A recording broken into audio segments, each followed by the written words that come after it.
Give it up for Josh Johnson!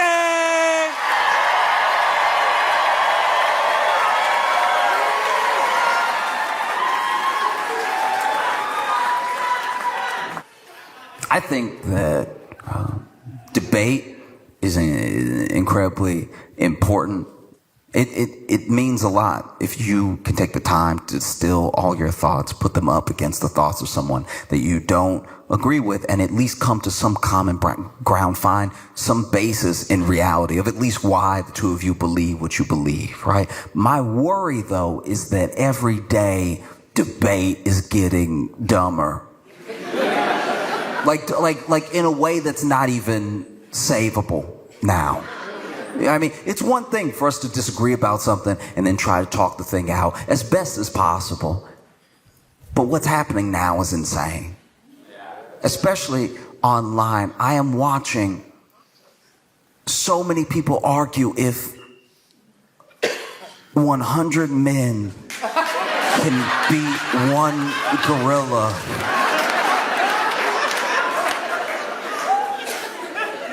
Based on the comments I am seeing, I'm terrified that one gorilla might outsmart 100 men. This is very bad. The logic is not lining up here at all. It's a gorilla. It's gorilla. You don't really need to know much. It's gorilla. Gorilla. Like it's a gorilla, and it's 100 dudes, but we haven't even established the parameters of the battle. We haven't. Like, some people, for their scenario, they want to use 100 UFC fighters specifically. And it's like, all right.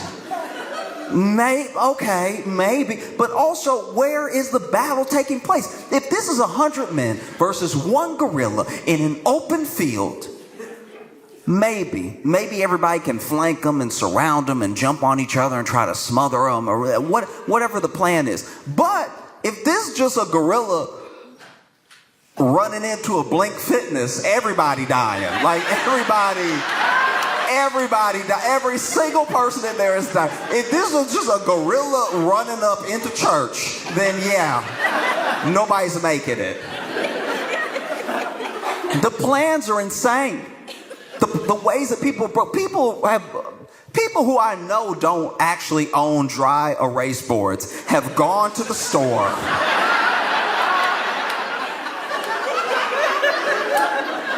bought a dry erase board specifically for this purpose, brought it home and then put it in front of their phone like they just had that in the garage or something, breaking out the marker, going through the whole thing.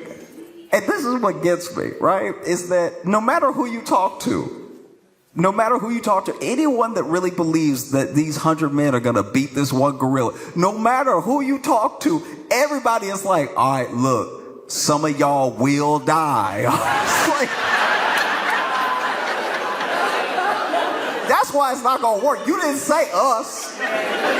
You said some of y'all, which means you plan on. That's the thing that really gets me, is that you're assuming that 100 men are gonna cooperate. Like you're assuming 100 men are just gonna be like, yeah, you got it, boss. No, you know what I mean? Cooks are gonna be in that kitchen. Probably enough for a gorilla to kill. That's crazy. 100. I've been going, it's been a week. It's been a full week of me arguing with people. I'm like, guys, it's a gorilla. It's a gorilla. Okay. No. This is important. This is important, all right? Because I could tell just by the vibe in here that a couple of the dudes in here are like, nah. I can feel it. I can legitimately feel it. I'm not psychic at all, but I'm looking at you, look at me, and I can see a couple of y'all are like, maybe he can't do it, but somebody been working out all winter. Okay. No, okay, this is important, all right? So, in the true crime documentary space. Okay? As men, we've had a rough go of it. Turns out we do most of the killing, okay? We do a lot of the killing. We do a bunch of it. Some would say all, some would say we just haven't caught the women yet. But we do a ton of it, all right? We do an HBO, a Netflix, a Paramount, a Hulu, a Disney Plus amount of the killing, all right? We do all the podcast killing, we do all that, right? And because we do all that, we've been getting a bad rap for a while. There's a lot of people like, ooh, you going to a dinner date with a man? Watch out, girl, right? Like it's just all of us killing all the time. I haven't killed anybody. I've been at home watching these men kill. But said all that to say that in 2024, we got a bit of a reprieve, right? We got a little bit of a stay on our beat down in the media as men, right? Because a documentary series came out called Chimp Crazy, all right? Now, Chimp Crazy is, you may not recognize it as the savior that it is, but you got to remember that in documentary series, all of them, almost exclusively, have been about men being evil and bad and murdering and all this other stuff. And then finally, there was a show called Chimp Crazy, where almost exclusively white women were adopting chimps, letting them get too strong, and releasing them into the community. It's like, that's what we needed. It's not all up. Finally, something is not a man's fault, because they interviewed these women and they're like, no, he's like my baby. And then he gets real strong. She's like, ooh, let him out the window. Like, if you have not watched it, it is a phenomenal series. It is genuinely terrifying and insane, and it is both brilliantly done and horrible to watch, but also captivating. You can't look away. It is truly insane. And I know that there should probably be a name. There should probably be a name for what this thing is that these ladies have, because basically in the US we like having exotic animals, and one of the exotic animals that people really love having is chimps, right? And so these people will get chimps on the black market, and when you get a chimp very, very young, it does act almost exactly like a human baby. Now, what's so crazy about this situation is that some of the women in these chimp crazy scenarios, they do have kids. They have kids. The kid will even be like, oh yeah, I went to college and came back and she didn't notice. She loved that chimp. That chimp is her favorite. Yeah, I don't even know what to do.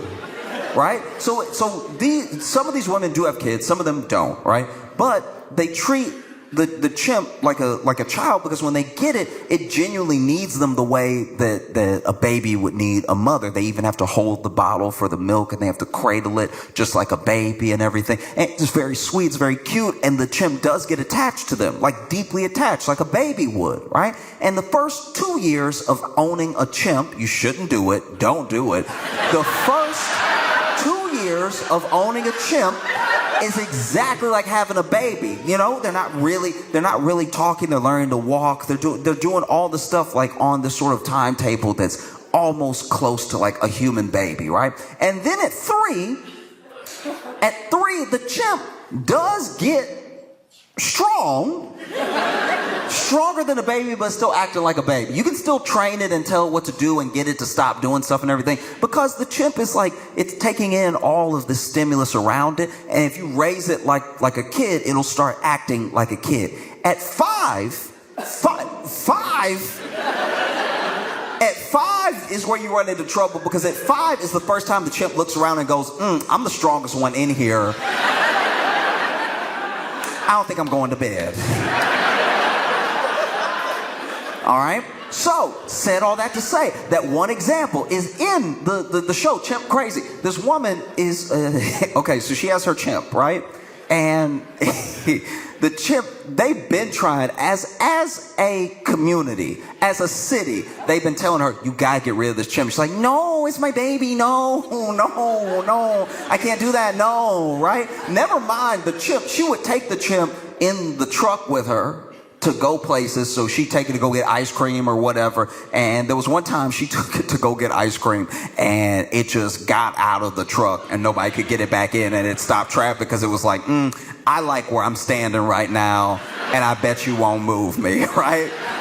And so then the city told her, look, if anything like this ever happens again, we have to come get the chimp. You can't just have the chimp stop in traffic and stuff. She's like, okay, right? Then one day, the chimp's got to be like, oh, it's over 5 now. And it's just wilding out because it's like, you know what? I should be in the trees. I should be in the trees, and wood paneling isn't going to cut it. So it's flying throughout the home, right? And she freaking out. So then, as much as these women are like, this is my baby, this is my child, whatever, when you listen to the 911 call,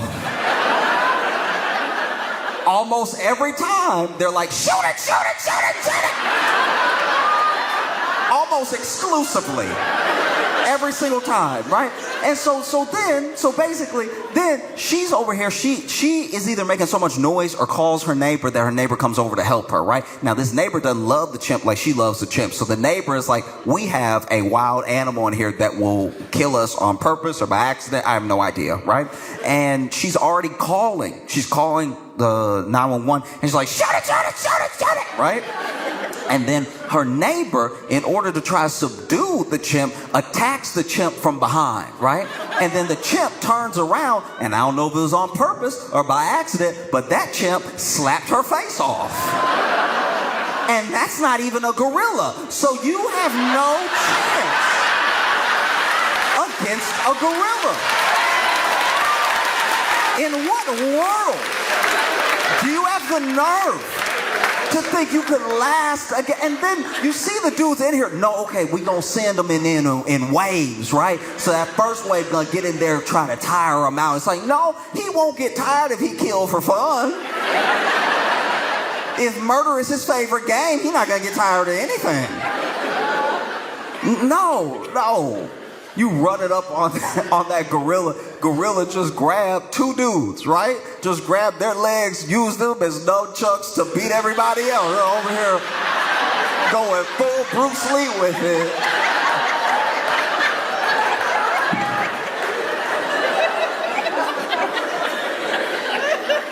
No, it's insane.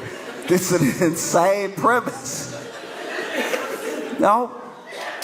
You're assuming 100 men are going to cooperate, coordinate, execute this plan. You're assuming you don't have a single coward in there. Because I'll tell you right now, I'm not the one. All right? You better pray I'm not one of your 100 men. You'll know you shouldn't be jumping the gorilla with me, because I'll be that type. If you ever have somebody in your clique like this, don't do the jumping. If there's somebody like me, it's like, let's get them, fellas. That's a sign of somebody's about to get you killed, all right? If they say fellas, that's insane. Attack, boys. No. It's true. I'm not that guy. And I'm fine not being that guy too. There's some people that need to prove something to someone all the time. That's not me. I became very comfortable with who I was a long time ago. Even in other situations, you know, I can already tell you right now, when it comes to things getting bad in the world, apocalypse type of stuff, I'm not I'll die. Apocalypse, I will be dying. Thank you. You know, I don't know. You know, I had some friends that I went to church with, all prepping and all this stuff like that. I was like, I don't know why you trying so hard to live if the apocalypse happens. Like, we both think we going to the same place. I'm gonna get there early. Why would I keep fighting? No, that's crazy. I'm not gonna keep fighting after bullets. I can't make bullets, so that's the end of my fighting, right? And I can barely hold a gun at that. I'm gonna miss a lot. So if it's like a zombie apocalypse situation, I'm getting bit, okay?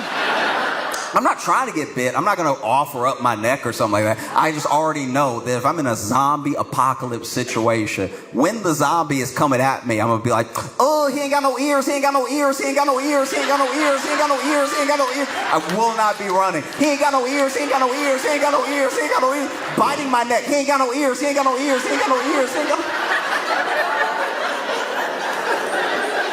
No, if there's a zombie apocalypse, I'm a zombie immediately. You know, but I feel like I wouldn't even zombie right. If I'm really being for real with you, I don't think I would do it. I don't think I would zombie like in a way that made my family proud.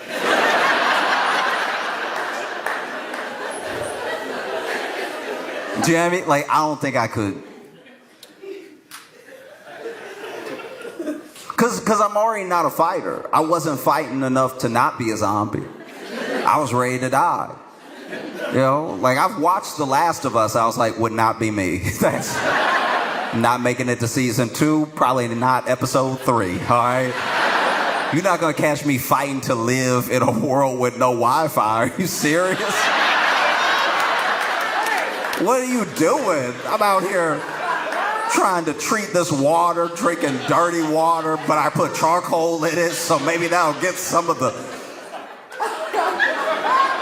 Just so I can read by candlelight? Are you serious? No. I'm not gonna be fighting this hard to live in the past. No, and then I get bit, now I'm a zombie, and I'm an embarrassing zombie. I just don't think I would have... I don't know if I got the base to be a zombie. Do you know what I mean? Because zombies supposed to be like,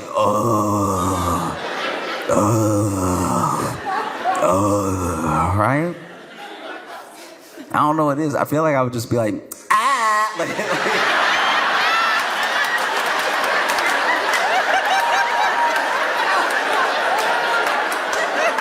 I got my hands wrong too.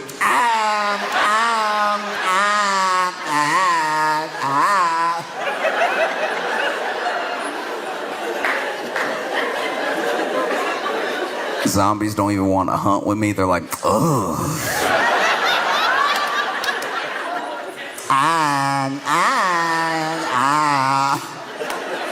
Even humans are like, can I be bit by anybody but him? Like, I don't like what he's doing. Oh, new zombies trying to show me how to zombie right. Like maybe, I don't know, who knows? Maybe somebody I know got bit before me, and zombies can like communicate a little bit because it's like a virus that you both share and you trying to spread it to other people. So there's pulling people aside, trying to get them to give me a chance, you know. And over here like, yeah.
And that's how I die twice.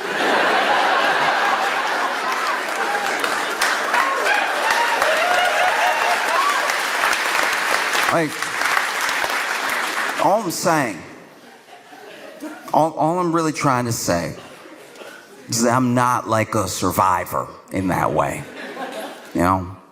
And so if it's me and 99 other people, it is up to those 99 other people to take out this gorilla. Because the other thing, even when you have a plan, famously, Mike Tyson said everyone has a plan until they get punched in the face. In the case of a gorilla, everyone has a plan until they get their whole face slapped off. Because even if we're all charging in, let's get them, fellas. Even if we're all rushing in, right? And we're boot to boot, side by side. You're there to protect the man next to you, and you're running in with everything that you have. We will, out of instinct, stop the first face that comes on. We will be like, ooh, that, just that hesitation alone, 3 more of us died. Just that, oh, you can't even have that.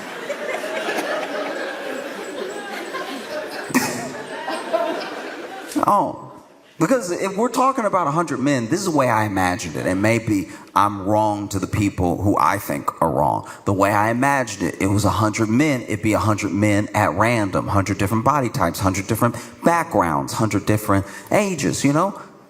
So I think you're rushing in with 100 random men. If you even have a plan, if you really think you can pull this off, right? I think you still have to take into account who you're going to have by virtue of that randomness. Like, I think out of 100 men, you're going to get at least 9, maybe as high as 13 actual martial arts practitioners.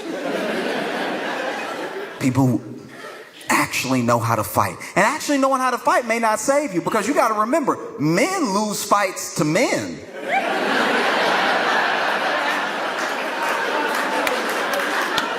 Every time men fight, a man lose. So just because he knows some stuff doesn't mean it's going to be effective. You might have your jiu-jitsu practitioner in there. Blue, black, who knows? Whatever belt suits your fancy for the scenario. He runs in. He actually syncs up an arm bar on that gorilla. Gets him right where he wants him. Grabs the arm, legs in between, pulling it, trying to break that elbow, right? Pulling it as hard as he can. And you see the gorilla go, oh. Oh. That is useful. Bow, bow, bow, bow.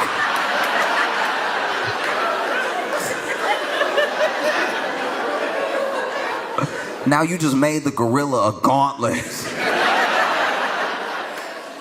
to beat the rest of us with. You know? Get a Muay Thai fighter in there. Ooh. Muay Thai with the short, close combat. That's where you get the elbows in, where you get the knees in, right? And maybe he gets that gorilla right where he wants him, jumps up, wraps his hands around the gorilla's head, goes for that knee, right? And then the gorilla's like, that knee was delicious. Turns out knees are my favorite flavor. I will be attributing that to the rest of my combatants.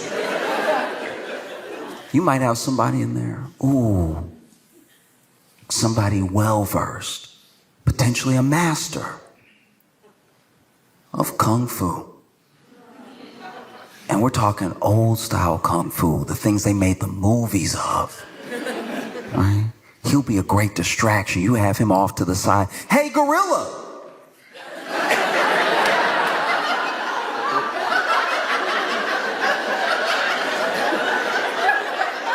Y'all now. Y'all get him. Hey, get him. Hey, hurry. Y'all, he getting close. Y'all. Hey, he getting close. Hey, don't run. Oh, he getting close. Y'all, hurry, do something.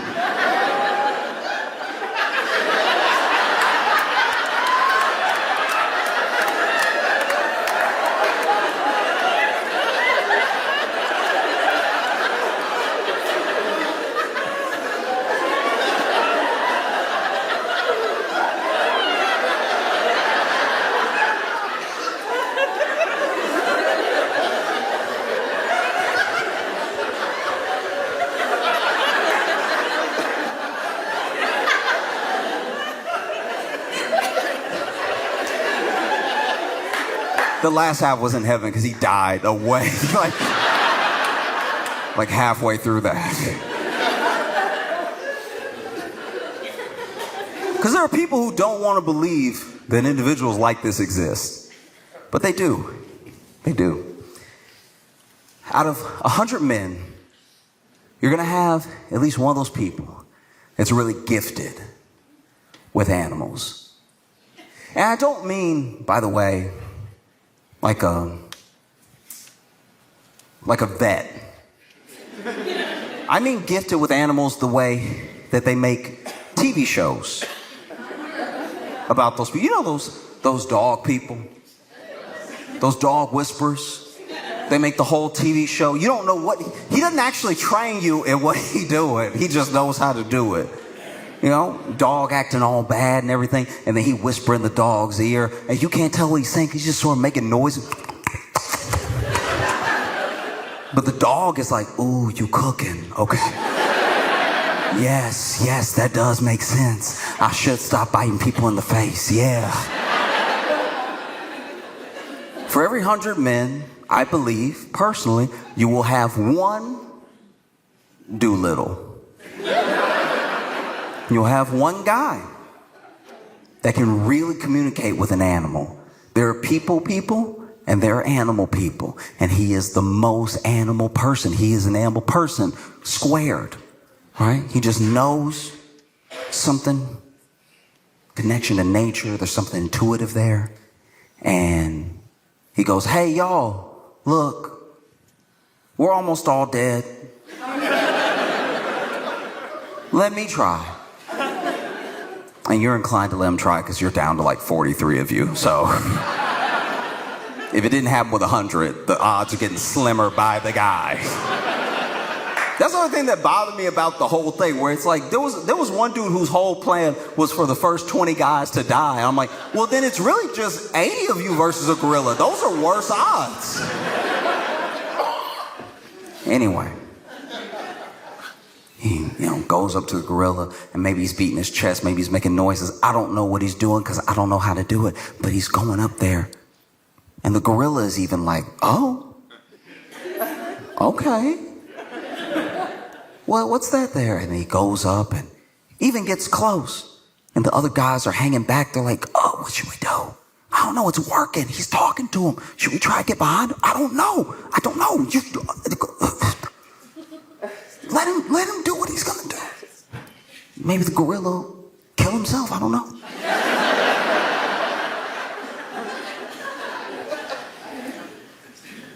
He goes up to the gorilla and he's communicating in whatever shared language, shared motions, movements that they have. And he tells that gorilla, hey, look. It's about 43 of us left. Kill everybody but me.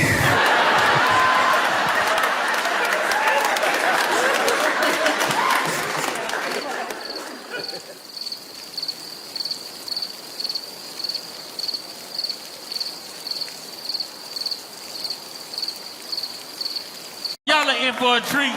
Give it up for Josh Johnson!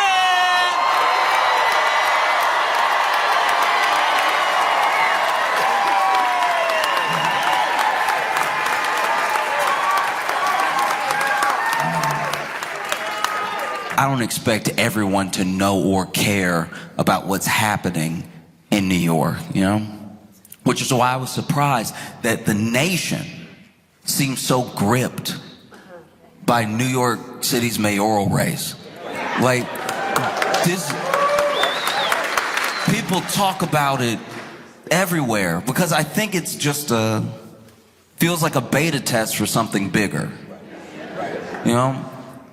In case you're not familiar with who's running, right? You have to understand who's running to understand what's happening. Eric Adams is the mayor of New York City. And Eric Adams, in case you don't know, is one of the worst people at corruption I've ever seen. Like, you know what I mean? Like, have a little mystery about you. Like, it's just, I feel like I could pay him off. You know what I mean? Like, it's just, like, one day when they make, like, his corruption is just, it's not enough. You know what I mean? If you're gonna be corrupt, go all in. He'd be having me feel bad for him. You know what I mean? You did all this corruption, that's all they gave you? You should have asked for more. It was very upsetting. If they ever revisit this chapter in New York mayoral history, everybody gonna be disappointed. Be like, flights? He went down for flights? Just tickets? You know what I mean? You had a dude in Illinois at least going down for gold bars. That's real corruption. That's like cartoon corruption. You know what I mean? Like, he took it back to the 50s level corruption. Break me off some gold bars, I'll get you anything you want. That's mustache twiddling, tying women to railroads corruption. That's crazy. And you over here embarrassing us as New Yorkers. This is a very rich city, and you going down for a couple flights to Turkey. Turkey!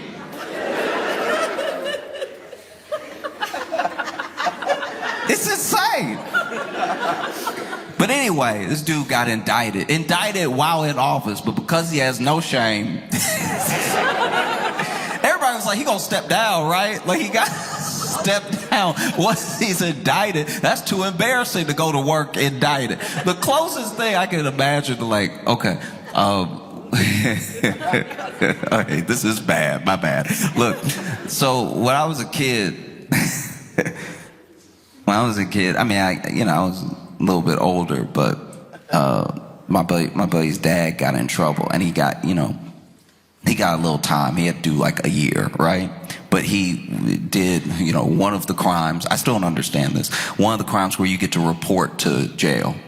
Like, you get to report to, that's always weird, because whenever you watch Law and Order, they take you like, jail start right after usually that's jail, you know what I mean? Like, usually they take you out, I didn't do it, right? But for some reason, they told him he was guilty, but they let him, get his stuff in order, and he could report to jail. And that weekend, his son, my friend, took the car without permission and came home a little later than curfew. And clearly, his kid may be like acting out of frustration about things that are going on with his dad, but he gets home and his dad's very upset with him, and he's like, you didn't ask for permission for the car, you're supposed to be home by 10, I'm sorry, but you're grounded. And my buddy was like,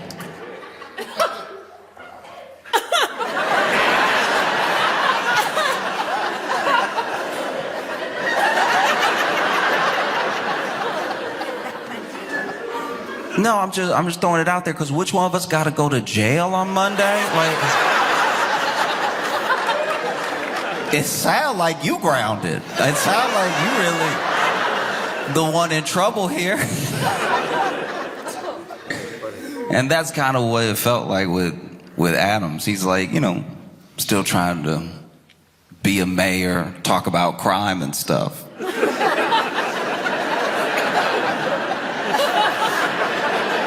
Over here talking about crime in the city. And so then you also have Curtis Sliwa. And Curtis Sliwa is the Republican running. And he's an interesting dude. He's like the head of the Guardian Angels. If you don't know what the Guardian Angels are, they're basically these people who hang out on the subway. You know the movie The Warriors? All right, it's like that, but if one of the gangs wanted to be the police. Like, all they really do is just fight black and brown people that they think are doing a crime, and sometimes lose the fight very badly because they are getting older. And Curtis Sliwa, like, I guess I could slightly see how someone like him ends up like him, because he does have a story of violence against him for every story you bring up about New York City. Like, you'll be like, hey, do you ever take the yellow cab? He's like, I was shot in the back of a yellow cab in 1986. So you're like, how has this much happened to you? But Curtis Lee was running as a Republican. And then you have Andrew Cuomo. Andrew Cuomo is a former governor. And now he is running for mayor because governor turned out so well.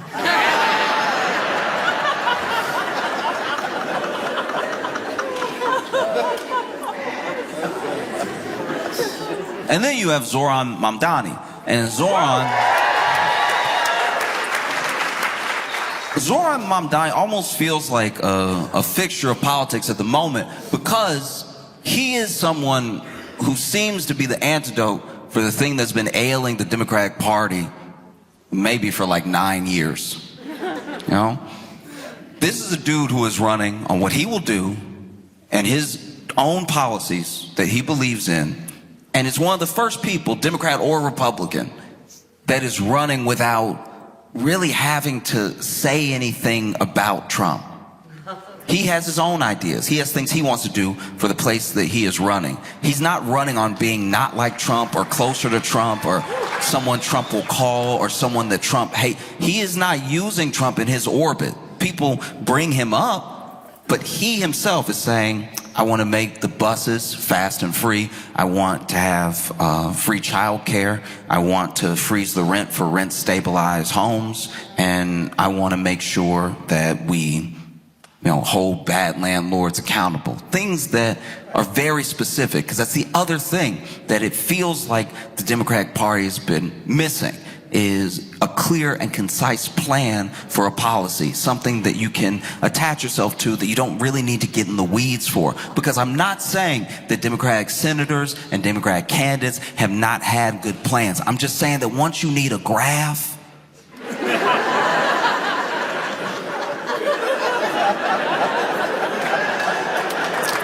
we are a country that doesn't like to read. It doesn't matter if it's a pie chart, it's still reading. Because one of the things that they've come after Mamdani about over and over and over again about his policies, how are you going to pay for it? How are you going to do this? How do you plan to pay for it, right? And one thing that he's done very well is had a quick and simple explanation for his plans to pay for something, So when they ask him about maybe the bus system or maybe more rent stabilization, he'll say, oh, we already spend this much money. So for the buses, he's like, we already generate $700 million in a bus fare. I think that would, is clearly money that we could use towards a free bus system. Also, all we have to do is raise the corporate tax rate and we'll have billions of extra dollars that could go towards childcare, billions of extra dollars that could go towards like a bus system. And then they're like, well, how do you plan to pay for it? Raising the corporate tax. Well, what will happen? If you raise the corporate tax, people will leave. Where are you raising the corporate tax to? And he'll be like, oh, I'm just raising it to the same as New Jersey. Like what they already do right there. Like they actually already do it over there. I guess you didn't know that, but it's already, I would just copy them.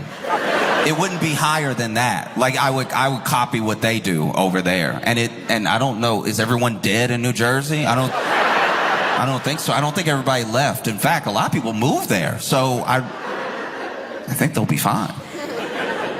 But I don't think that Zoran is leading in the polls or is the Democratic candidate because of his clear and concise policy. I don't even think it's his youth. I don't even think it's because he's captured a moment. I think that he is the front runner because he, more so than anybody else, to a degree I've never seen before, is the number one. I'm telling you, the number one of all time, the number one Andrew Cuomo hater. He hates this dude. He hates this dude so much. He hates this man. He wake up and hate him. He wake up and he hate him with a smile too. You ever had somebody hate you with a smile? It makes you feel crazy. You're like, what you just said to me was foul, but you're smiling. Why are you smiling? No, he hates this dude. And look, don't get me wrong, they all hate him. Like every candidate hates Cuomo. Eric Adams hates Cuomo so much that even though he had zero chance of winning, even though he was actually campaigning, this man was like, look, I'm gonna do it better next time. And we're like, do you mean crime? Do you mean... Eric Adams, he's even, look, to his credit, he is stumping with Cuomo. He's over there side by side with Cuomo and everything, probably looking for a job because he's about to be out of one. You know what I mean? Like, he is out there with Cuomo, but you can tell he hates this dude. Sliwa hates him. Curtis Sliwa hates Cuomo. He hates Cuomo so much that he was actually asked, by a reporter, you know, you're over here getting about 11% in the polls. Why not drop out if you don't want Zoran to win that much? Why not drop out? And clearly the people voting for you might also vote for Cuomo. And then Curtis Sliwa looked really offended. He was like, why would I drop out? People like me.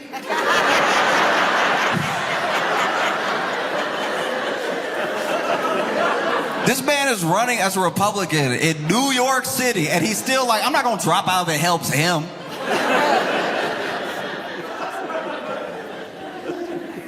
Zoran Mondani hates Cuomo.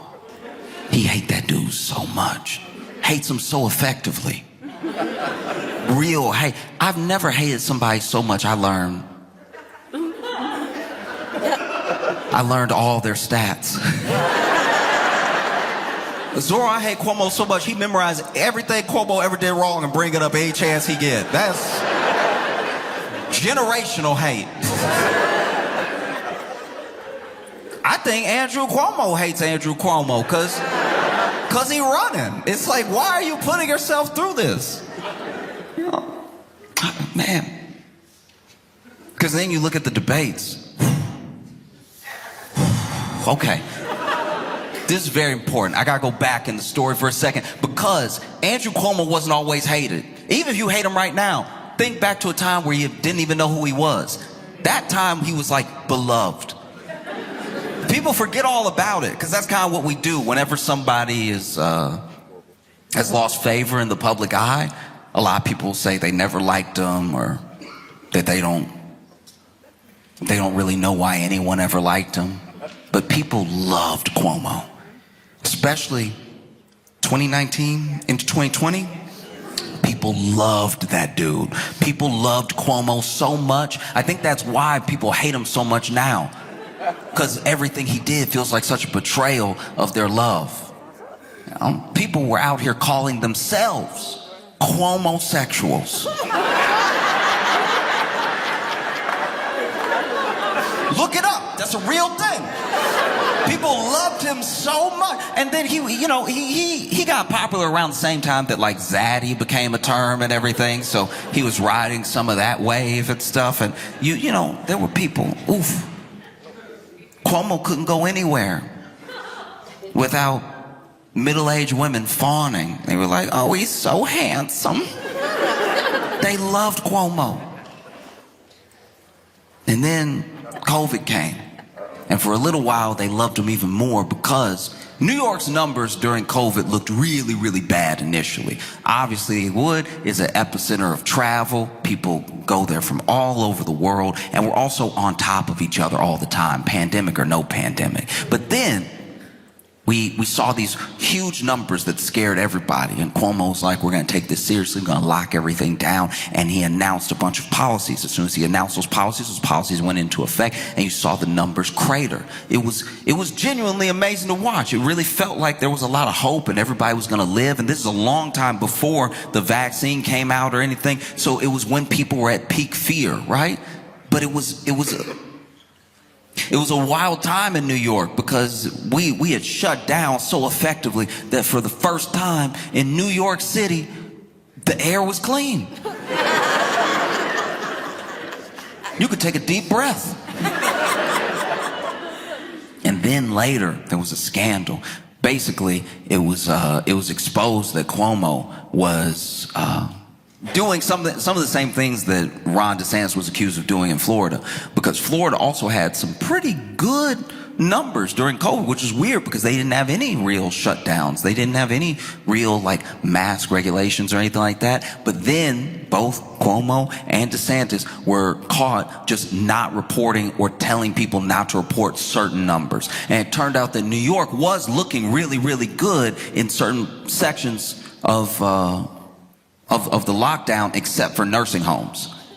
And so the thing that's really important about that is that if you see the numbers going down and you've set up a bunch of policies, you'll think, okay, we should just keep doing this, see if the numbers go down further, right? If the numbers go up, you're like, clearly we need to change something. So because we did not have those markers of spikes, we didn't change things. And so there were a lot of seniors that died that didn't need to. They died in nursing homes because of protocols that just didn't have enough evidence around them and weren't the best practices, right? And he was covering it up. Some were saying by 50%, right?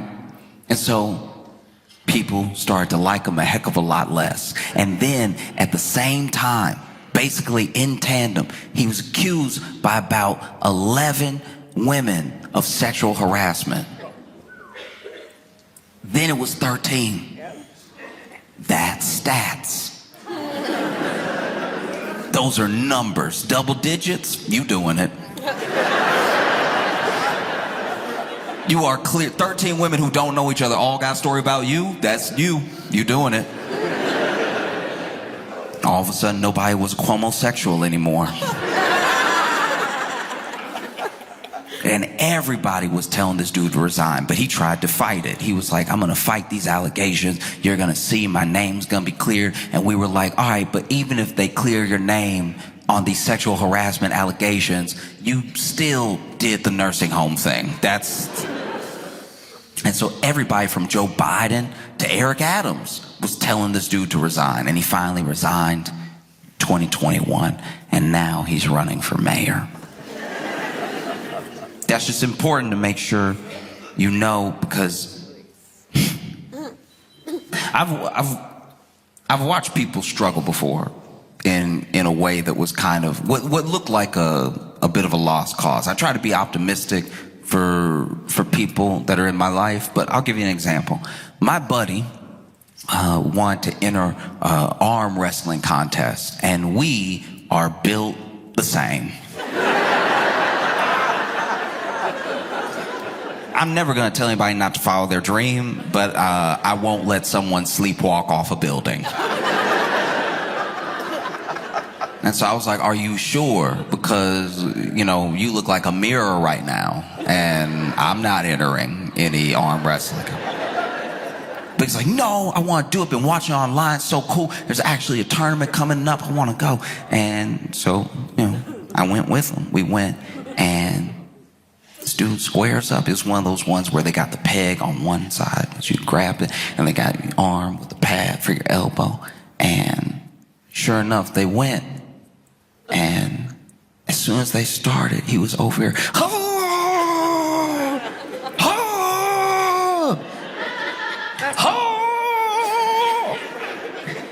I couldn't believe it. This man was actually winning. He was like pushing the arm down, and then he won. I was surprised. You know, like when people got that farmer strength? You don't see any like real definition of muscle. It's all smooth, but they're incredibly strong. I was like, maybe that's him. And then I watched him from round to round.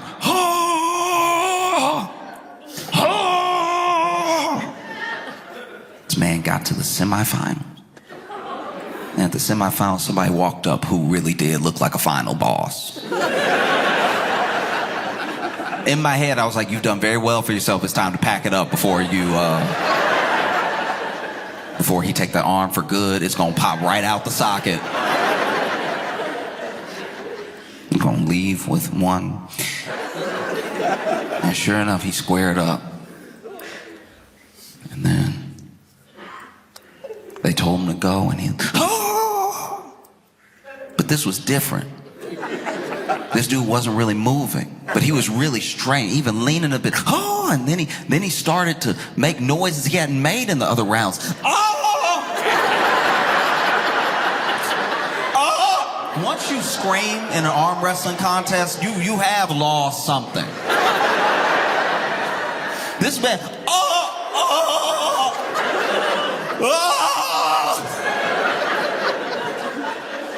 and he's straining, till finally he goes,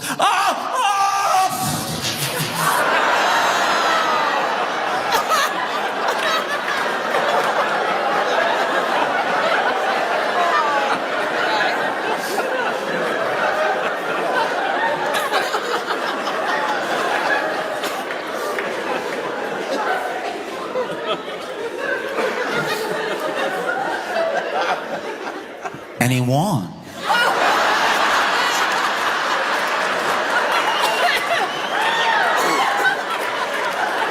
Now, to be fair, he won because the other guy went, and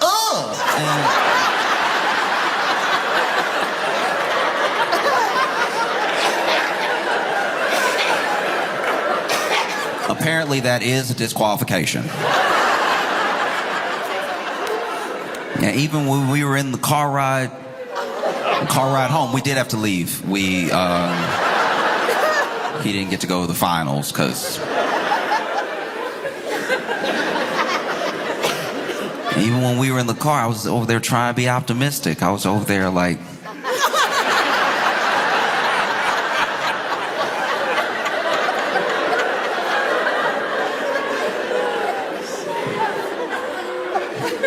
at least you won.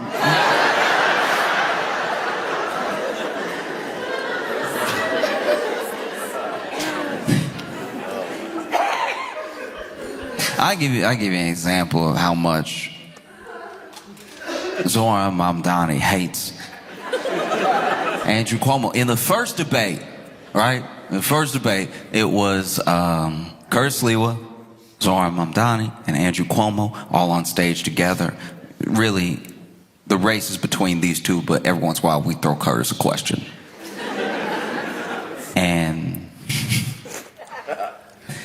Cuomo's talking, and he goes, look, this is not a job. Being a mayor of one of the richest, biggest cities in the country is not a place for on-the-job experience. You know, this guy's never had a job before, and I don't think he can run the city. He definitely can't run it like I can. I can do a much better job. This is not a job for experience while you're in it. You gotta know, you gotta come with plans of what you're gonna do. And then, to his credit, Zoran, you know, it's like, I do have plans for what I'm gonna do. I've stated my plans clearly. Your only plan is to attack me.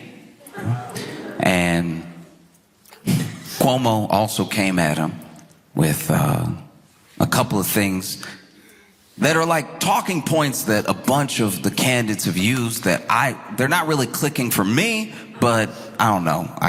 Maybe I just don't have enough Islamophobia to have it register. But one of the things that Cuomo brings up is like, this man still, you know, won't denounce the phrase globalize the Intifada. All right? You know, he's over here lobbing accusations at me, he still won't denounce the phrase globalized anti-father. What Andrew Cuomo is referring to, supposedly, is a time where someone else said it and Zoran didn't, I guess, tackle them.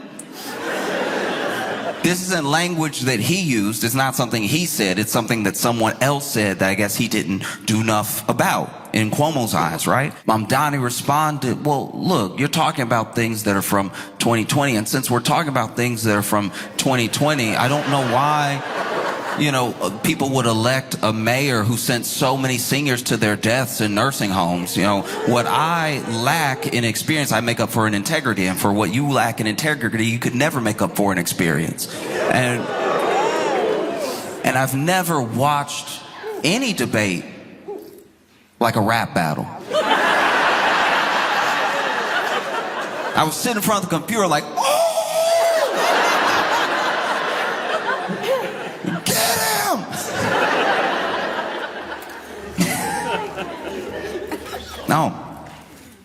No, it's wild.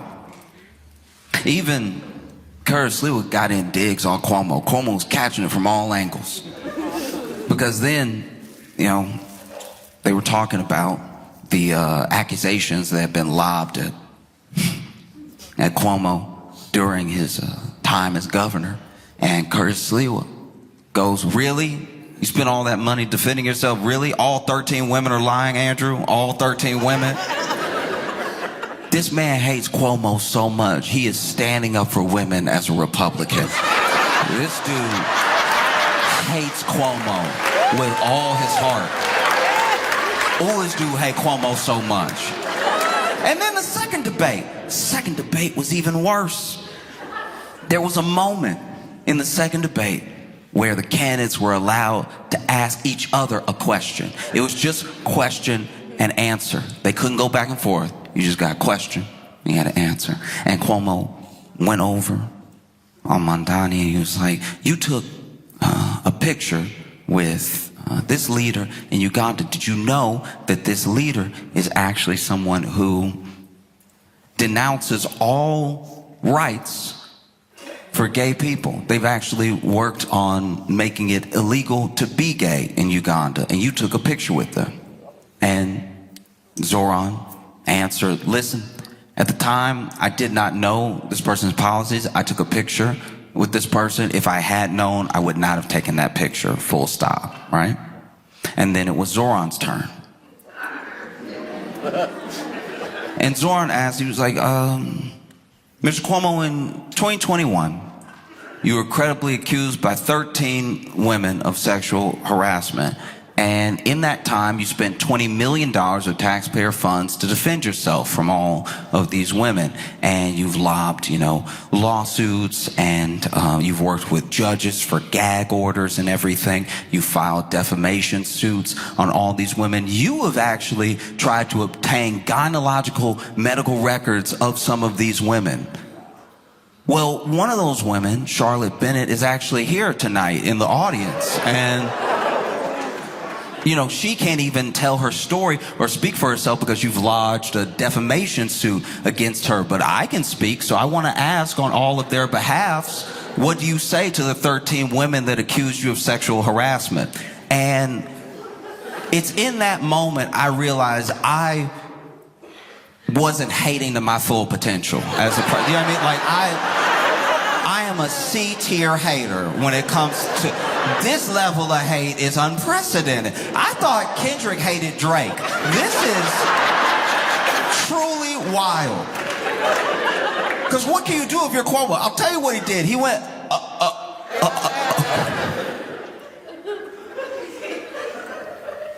You went to Uganda? Truly, I had not seen a face like that on a person. Like Andrew Cuomo's face when it was happening. I hadn't seen anyone make a face like that since my friend won his arm wrestling contest.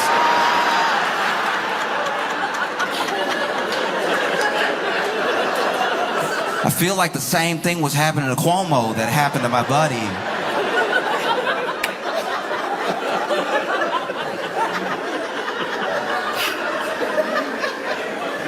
Very bad. Whew. And Zoran is still leading in the polls, you know? And one of the reasons that I think that he's still leading is because some of these efforts to stop Mondani have only helped him. Only helped him because billionaires have come out in force against every policy and against Zoran as a candidate. And that says a lot. They're like accidentally making him more popular. You know? President Trump even said that if Zoran wins, he may have to mobilize the National Guard, take over New York City, which would be not just like a spit in the face to an open, free, and fair election, but what messaging does that look like to you? That you might have to send the National Guard and take over a city if the dude who wants free pre-K wins? No? Like all their efforts, they've spent so much money. Zoran himself has said, y'all are spending way more money on ads trying to campaign against me than I was even going to tax you.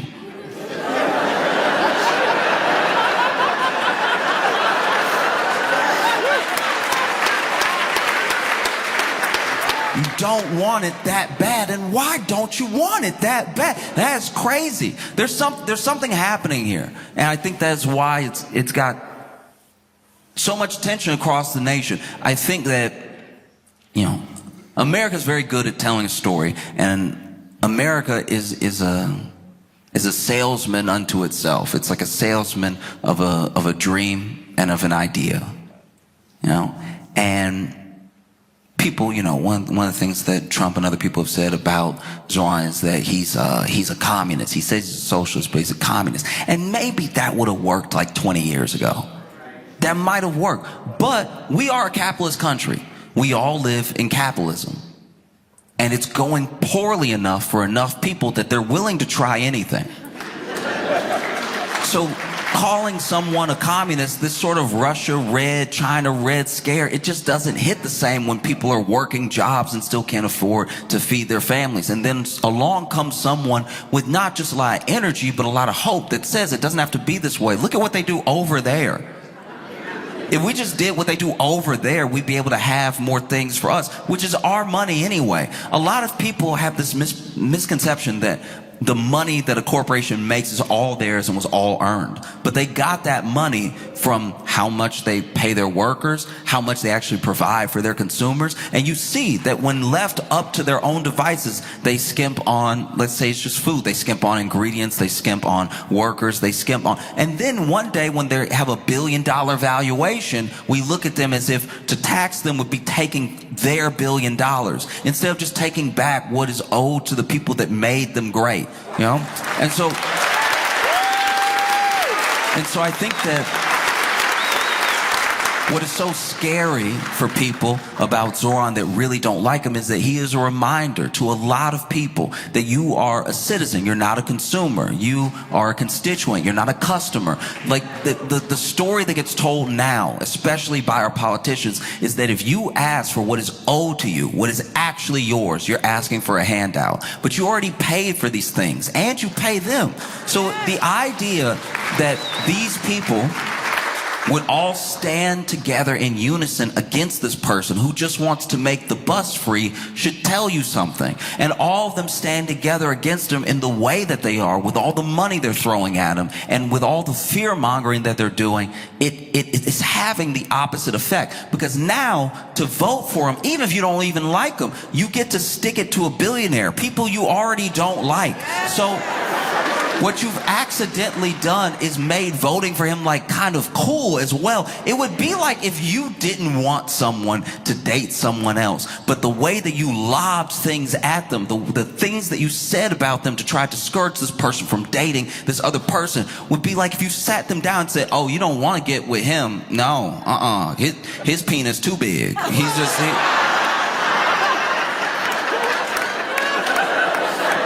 You don't even want those problems. You don't.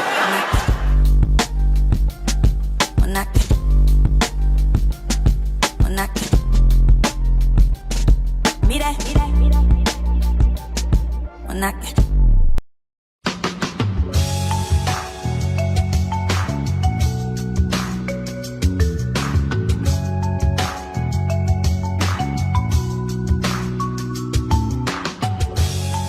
welcome to the Josh Johnson Show. I'm Josh Johnson, joined by my co-host, fellow stand-up comedian Logan Nielsen. Logan, how you doing, buddy? I am doing well, man. How are you? I'm doing great. I think you'd even say that I'm thankful. Ugh, gross. Wow. Yes. Yeah. Yes. See, how does it feel? How does it feel when have turned? Oh, yes. Oh. You have become what you hated? No. What you feeling thankful about? What are you? Yeah, because I guess this will come out on Thanksgiving Day. Yeah. I mean, this is a thing. I guess I'm thankful, especially because we talked in Minneapolis when we were doing Acme Comedy Club, and we talked about how every once in a while I not just feel the need, but it's important to like reconnect with people, whether that's over Facebook or calls or just like reminiscing stuff and everything. And exes, you're like a weird ex. And like I think maybe this is just me, but I never really feel I'm self-conscious about a lot of things, but I never really feel that self-conscious about trying to reconnect with someone who I haven't talked to in a long time if we at least left it on friendly terms. Like there are people that you knew in college or something that, y'all were friendly, but obviously after college you went your separate ways and maybe you haven't talked since. And it's like, to me, it's actually sometimes people make it a thing where they don't want to hit people up if enough time has passed at all. And I'm like, well, it's not like you were enemies. You know what I mean? Right. Yeah. Like I get what you mean. Like, I think that for me, I don't know if I've ever had that. I realize that some people aren't pick up where you left off type friends, but I've never had the thing of like, because I feel like there was even a period where like 6 months went by and you and I hadn't talked. But then when I hit you up, it was like nothing. You know what I mean? There was like, this would have been maybe... This would have been like your first or second year in New York. I think it was my second year. Because the first year we were talking a lot. And we were doing those college gigs and stuff too. So we were getting to see each other on the road a lot. I mean, I remember, that year would have been like...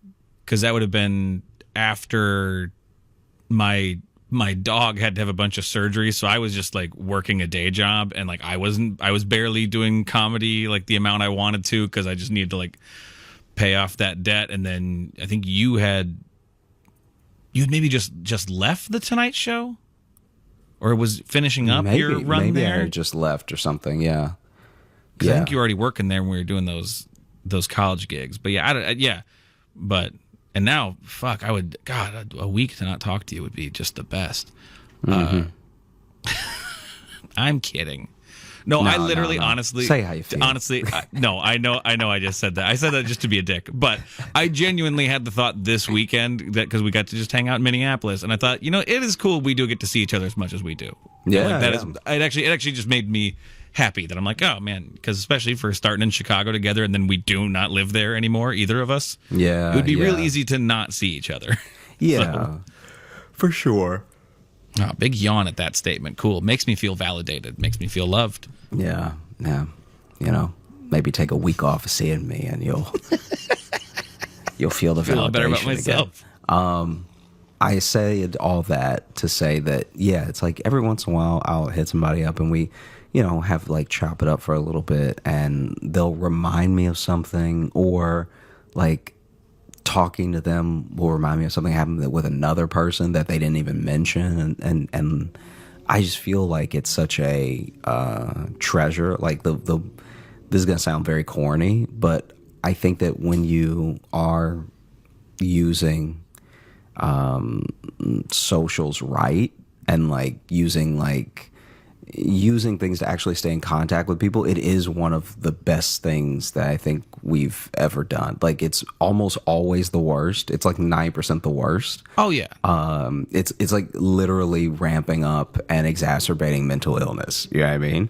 Oh, for sure. But I think that if you really do use it as like a forever yearbook, and you hit people up or just tell them that, like, the amount of people who have just reached out to be like, hey, I know we haven't talked in a while, but I'm really proud of you for, like, I remember you used to say you'd like to do comedy or something, and now you're doing it. Or, like stuff like that is actually like real soul fuel, Like I think that it makes me really happy that you never know.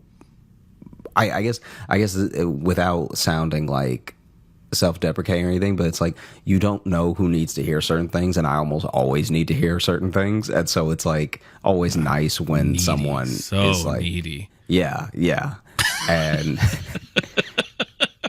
and so I said all this to say that I was chatting with a friend, and I know that on the Thanksgiving episode, not only do we sometimes at least say what we're thankful for, but we also tell Thanksgiving related stories, Have we ever said we're thankful for? I feel like this is I thought I said I was thankful for you one year. That doesn't sound like you. Okay. Well, maybe it never happened. Maybe I just said it in my head and then we didn't actually say it into the mic, because that's just as likely. No, I think we did. I'm kidding. Sorry, I'm being a little stinker. Okay, I'm feeling saucy. Wow, stinker. I'm being a little stinker right now. Wow. We had a great weekend at Acme. You were just on the Late Show last night. Oh yeah. It was cool to see. I always love seeing you on TV. It's been a little weird because today I'm getting messages congratulating me on your success, and I'm not quite sure what to do with that. Yeah. But I'm very proud of you. Yeah. I will say sometimes when sometimes I will not be doing a touring show. I'll just be doing a regular show in New York, like a spot. Right. Like a spot. Yeah. And people will be like, so is Logan coming? And I'm like, I don't think that they could pay him enough to come do these 10 minutes in Brooklyn. Yeah, it's that interesting thing of when you kind of intertwine careers with somebody. Yeah, it's like, wait, he's gonna be in Tacoma and Denver, but Brooklyn is not as glamorous of a spot, Well, I love doing it. I love going to Brooklyn and doing shows, but I need to string together several to make it feel worth it. Yeah, and they would have to less, be less paying. lucrative, we'll call it. Yes, yeah. Yeah. It's like, I don't know if this, bar show at 1 a.m. is going to be the thing that gets him on a plane, Yeah, it's not really setting me up for next year the way I want it to, And so basically I was chatting with someone, and they were telling me that in their family they have an aunt that cannot really cook is even a strong word. She has trouble doing things with heat. All right. fire bad. Yeah, if she has to apply heat, it's going to be a wreck. It's a Frankenstein aunt. An actual car accident of a dish. Aunt-Stein. That was a reach. Yeah. Yeah. Frankenstein's Onster. Oh. I like that one. Yeah, I'm glad you do. And she fire bad. Continue. One year for Thanksgiving, which I didn't even know. Tell me, because we have access to different communities, I'll say, and tell me if you've ever heard of this before. We have access to different communities.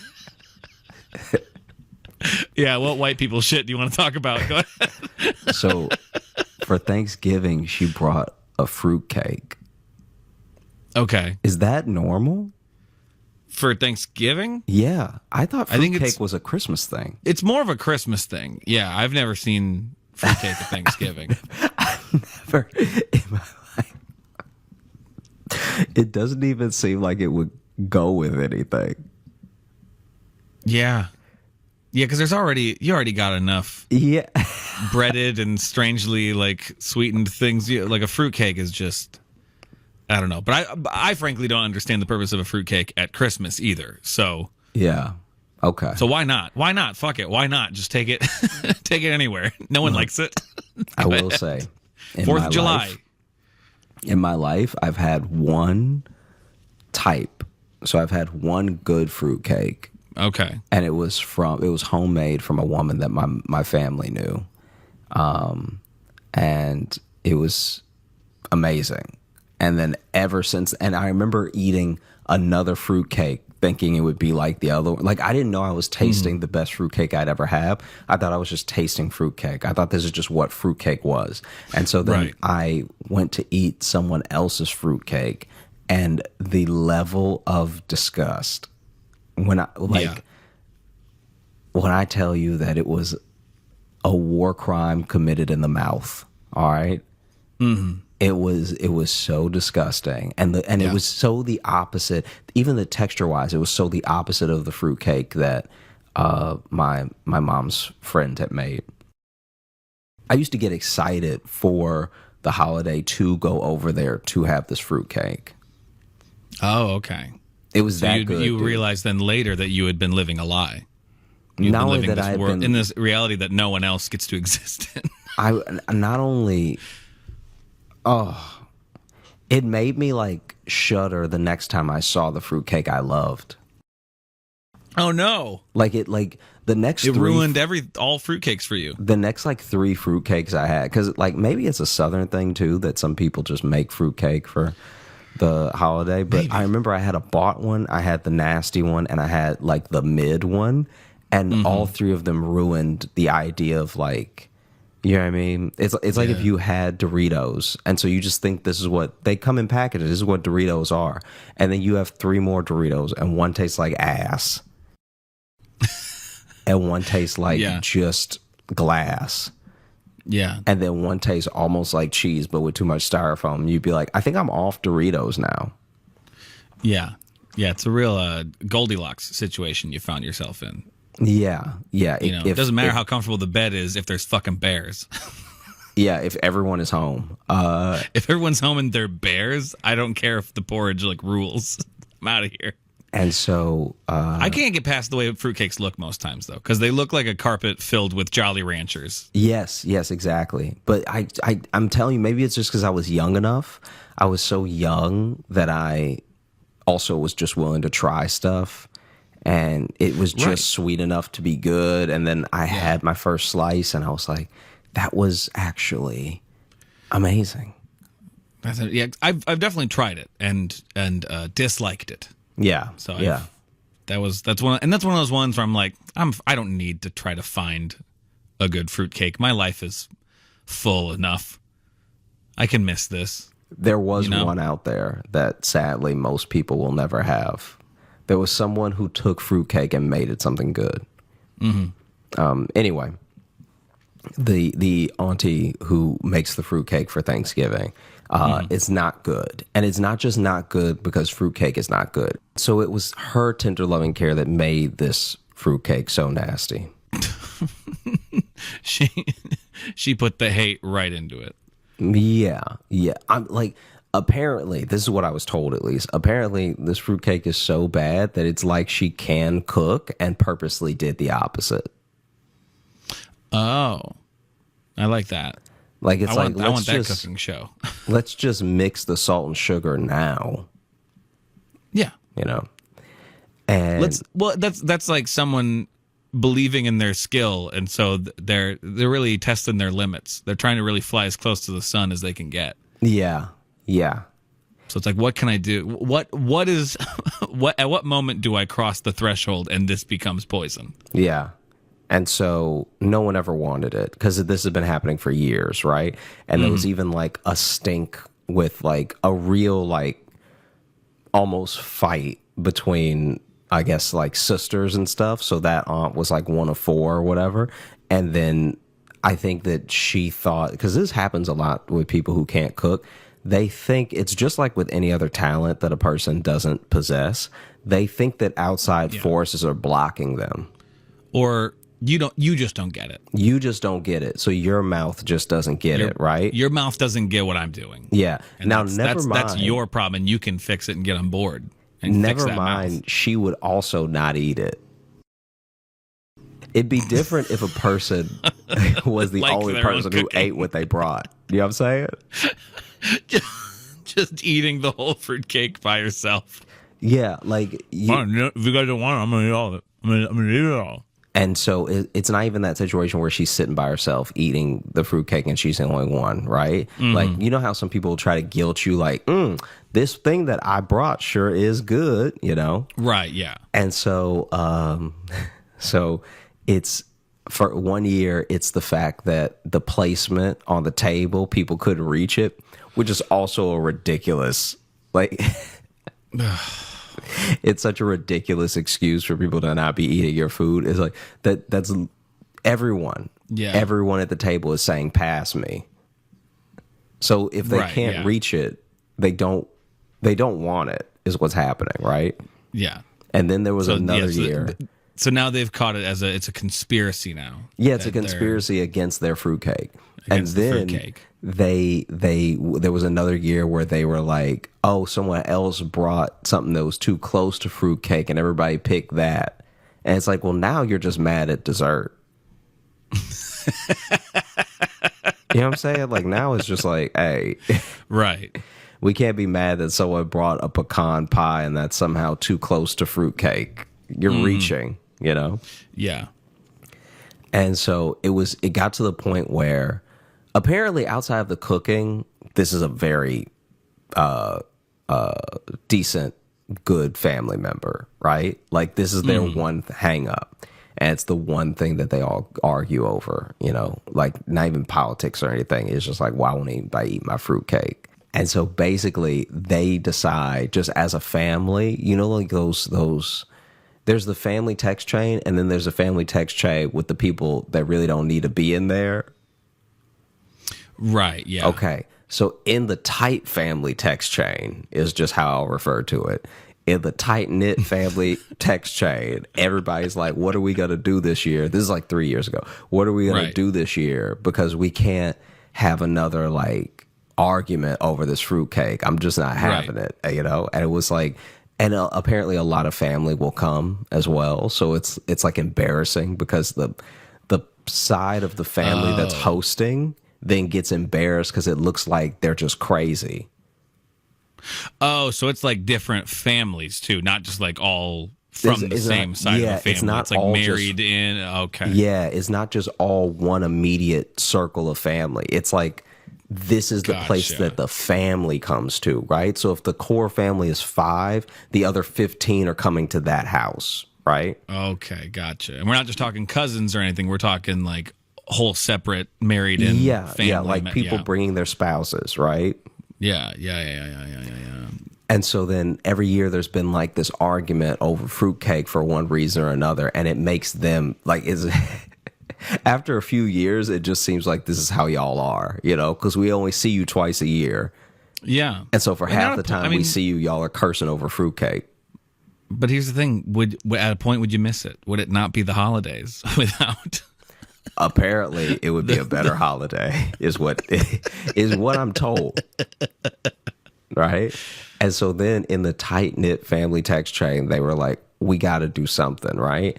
And so they were like, okay, this year Now it is a conspiracy. it is a conspiracy now. Like now it's actually a now it's self-fulfilling an prophecy. actual it's an actual fruitcake conspiracy now. They're actually Yeah, it's really happening. And so now they're like, what we need to do is act like everybody wants it, because then it'll just die down, because the aunt cooking it is the one that's like, she's like watching it now. Like now it's become a point of contention where she'll just be watching the cake the entire dinner, right? She she really, like, people try to talk to her about other stuff and she just going, let me see if I can do the face. She was just going like just nothing but that slacked, like, because she's watching the cake anyway. They're like, we all need to act like we want it, and so that way it won't even be a discussion. We could even maybe take it off the table and be like, oh no, I want to take the whole thing home. And so they honestly had like a little play rehearsed of how they were going to handle this. Because she brought the fruitcake, right? Mm-hmm. And then when she brought it, there was one sister that was like, oh, if you wouldn't mind, I want to just take this fruitcake home. Because I'm having some people over, right? And I would love to. And I don't want them to stay long.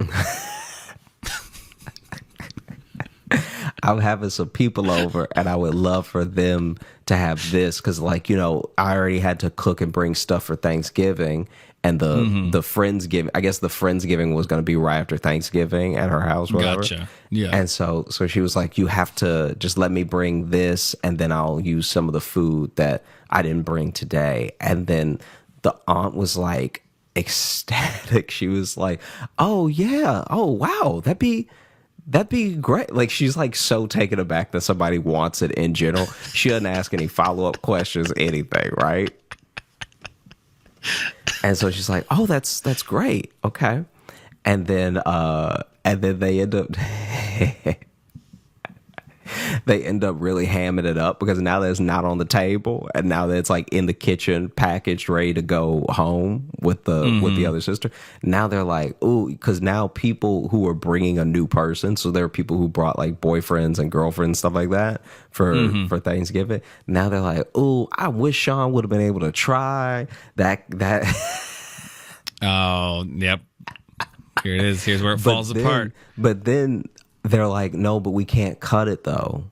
It would be weird to cut it because it's going to be on the table tomorrow at my Friendsgiving, Yeah. So now people are hamming it up knowing there's no consequences to their actions. See, and that friend being like, well, we can't cut it. It's going to be on my table. That was them being like, guys, don't fuck this up. Yeah. They were trying to be subtle about it, but trying to be like, guys, do not ruin. Yeah. I've already saved us. I dove on the grenade. Don't now kick me because you want the grenade. Yeah. And so now they're in a pretty spot. They're in a beautiful spot where basically they don't have to eat the fruitcake. Everyone is having a good Thanksgiving. Like, even the fruitcake aunt, she out here like doing the most because she's just happy somebody like she probably, because this is years of in repeat of coming in and having her fruitcake disrespected, right? And this is clearly not a self-aware person because this isn't the type of person who makes a nasty fruitcake and is like, I'm going to redeem myself with a different dish next year. No. Instead, she just shows up with the same one and gets angrier. It's that whole like that thing they say about the definition of insanity. Yes, exactly. Doing the same thing and expecting different results. A literal fruitcake, okay? Anyway, so she's out here just doing the most, just like yakking it up, eating extra, just like making jokes, everything. This is her moment, So Thanksgiving goes great. It's the happiest she's ever been in her life. It's the happiest that she's been at least at Thanksgiving. And the craziest thing is I don't know how many years that she brought the fruitcake, but it was enough. 2 is too many, so yeah. If it became this big of a deal, it means it's a persistent problem and she makes it a problem. Yeah. And so then they all make it out scot-free, right? And there really was, the sister really did have a Friendsgiving the day after Thanksgiving, right? Mm-hmm. And she's told her friends about how terrible this fruitcake is, so now they finally get to see for themselves.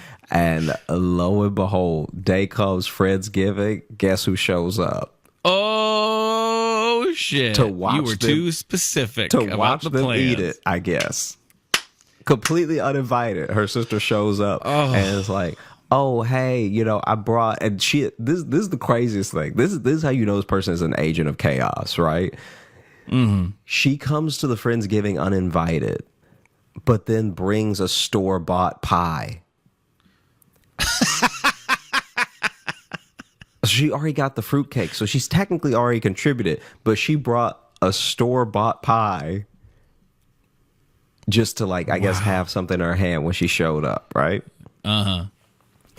And so Please tell me that fruitcake is already in the garbage. Please tell me that.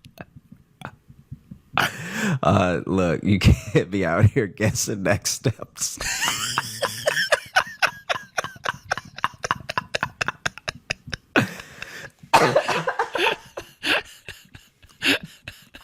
Sorry, didn't mean to jump ahead, but No. So this was so crazy. So they threw this thing out of the car driving home that night.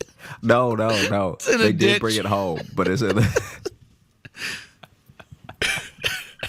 They did bring it home, right? Okay. And they literally brought it home for safety because they were like, if we throw it away here, there's always a chance she might outstay us, or like that she might come back and forget something and see we threw it away, and then we'll never hear the end of it, you know? Yeah. She might do a sweep of a nearby field. We gotta. They even brought it home for safety. And then this woman shows up with a store Buried it in bought their pie, yard. and then was like, I was just, I was wondering if I could join you. It was so good to see family, and I'd love to meet some more of your friends, blah blah blah, right? And it's also her sister, so it's like it's almost weird now. She's like, you can't stay here. You know what I mean? Yeah. And so before you continue, my arc with this woman has been, at first I weirdly kind of respected her because just the pettiness. The pure pettiness of just like, know what, I'm going to keep making the same thing and they are going to like it. And I'm going to make a deal out of it. It's not a great trait to have, but I kind of respected it. Now I do just kind of genuinely feel bad for her. It sounds like she doesn't have much going on. That she's not.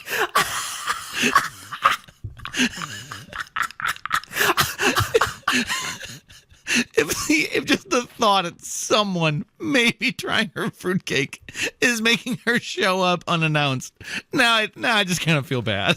You know what it is? It's the culinary version of when you love a YouTube video and then you get your friend to watch it and then you watch them watch it. Yeah.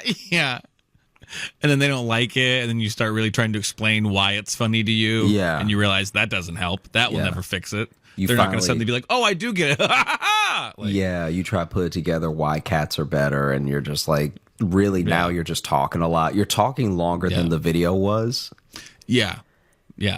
And so they have to, as covertly as possible, when I tell you dig the fruitcake out of the trash. And it's not in the trash inside. Oh. It's in a bag. Oh no. Yeah, it's in a bag. No. It's in a bag. It's old trash now. They threw it away the night before and they took the garbage out.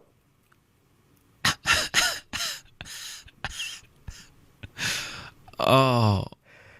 I hope the cans are at the curb too, so they have to distract her so they can sneak out the front. But basically, they have like a couple of friends without knowing it even, right? They are getting friends unknowingly running interference on her so they can go dig this fruitcake out of the trash, right? And luckily, the way they packaged it, there's not much trash on it because it's like really wrapped in foil a bunch of times, and like it's not great. You never want anything straight out of the trash like that, but it's not like completely ruined, you know? Right, yeah. I mean, never mind the fact that it's been in a trash bag all night with trash. Yeah. But it's not But will this noticeably improve the ruined. flavor from what we've heard? Ooh, coffee grounds. I've never had that in fruitcake. And so then they bring it in, and then her and her husband are having an argument over like if they should serve it or not, because they're like, we can't, like, we have to let her see that it's here, but once she sees that it's here, she's going to be like, why aren't you? It'll just be the same thing all over again. So her sister is like, and she's here, so she's clearly not leaving. Yeah. She's staying until someone eats this damn fruitcake. And so her sister is like, we have to serve it. We have to. And her husband is the one that's like, hey, you gotta just, at some point, you gotta tell your sister you all love her. All right? Like,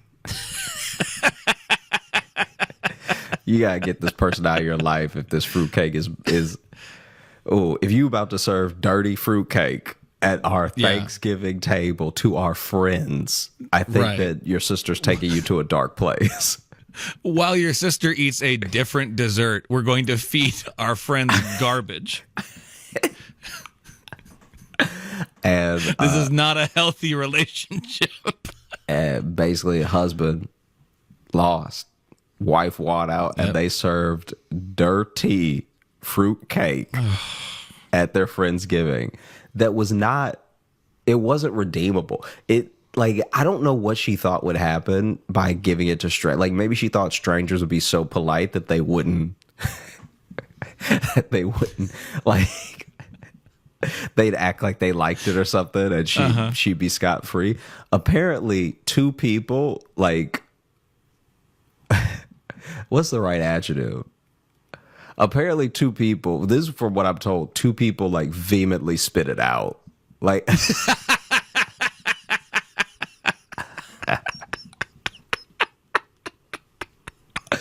I don't know how many people were there, but two in any ratio is enough to be a big deal. You know what I mean? Because even if you had 10, that means a fifth of the people there spit out your food.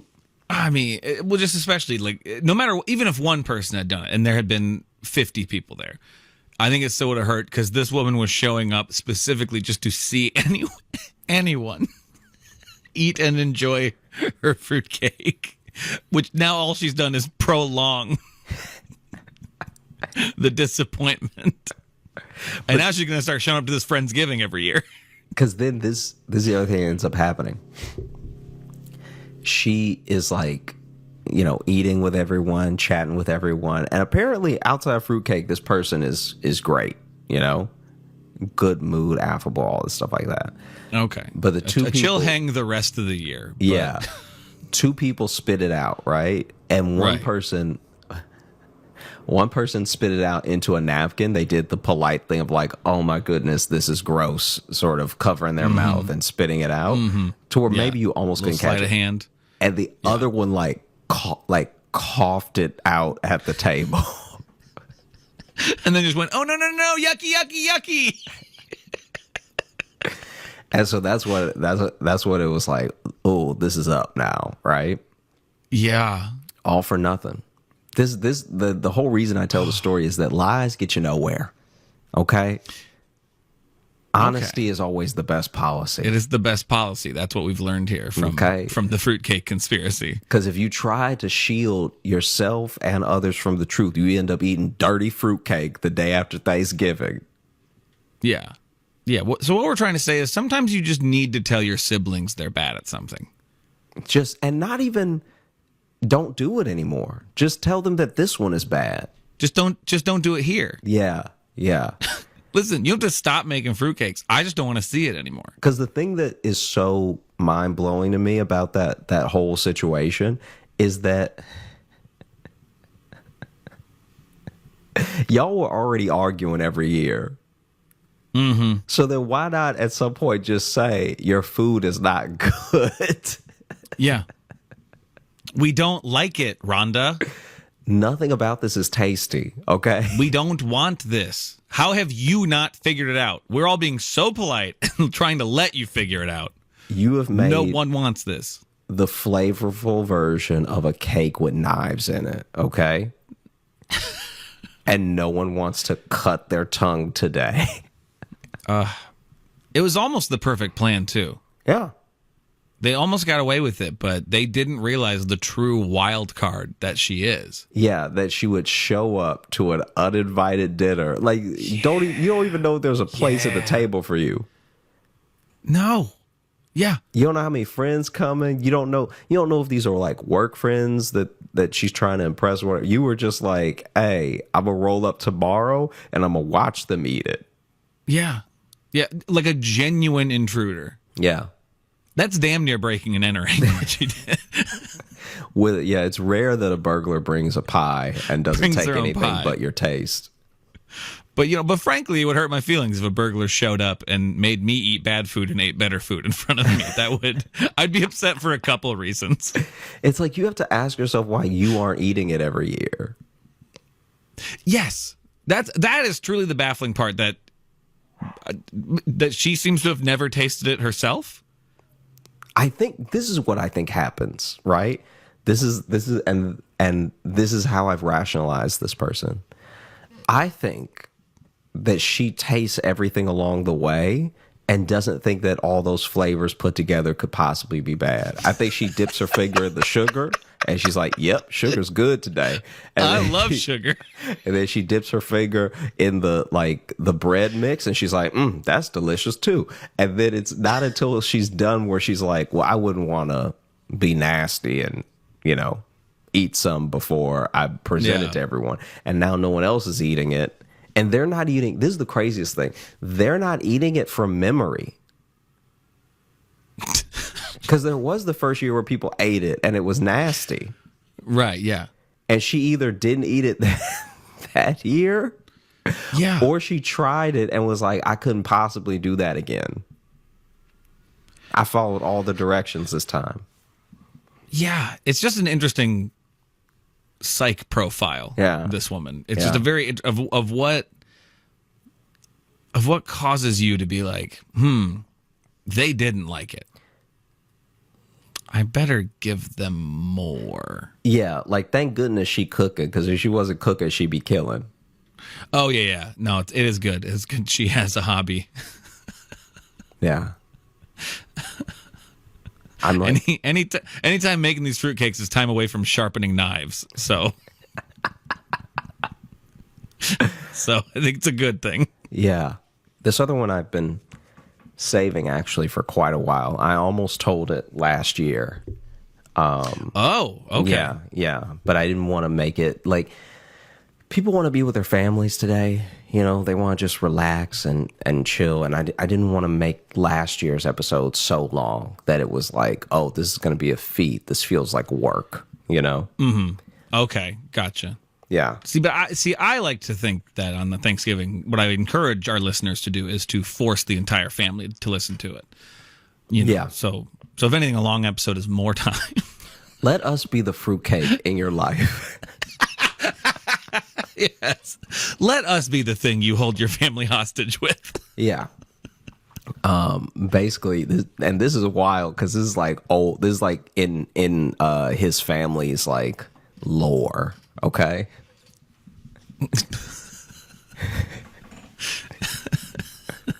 It's family's lore. I know what you mean by that though. Like every family has those couple stories where it's like, nah, this is what aimed the family a little bit. Yeah, and it happened so long ago that like nobody can fact check it.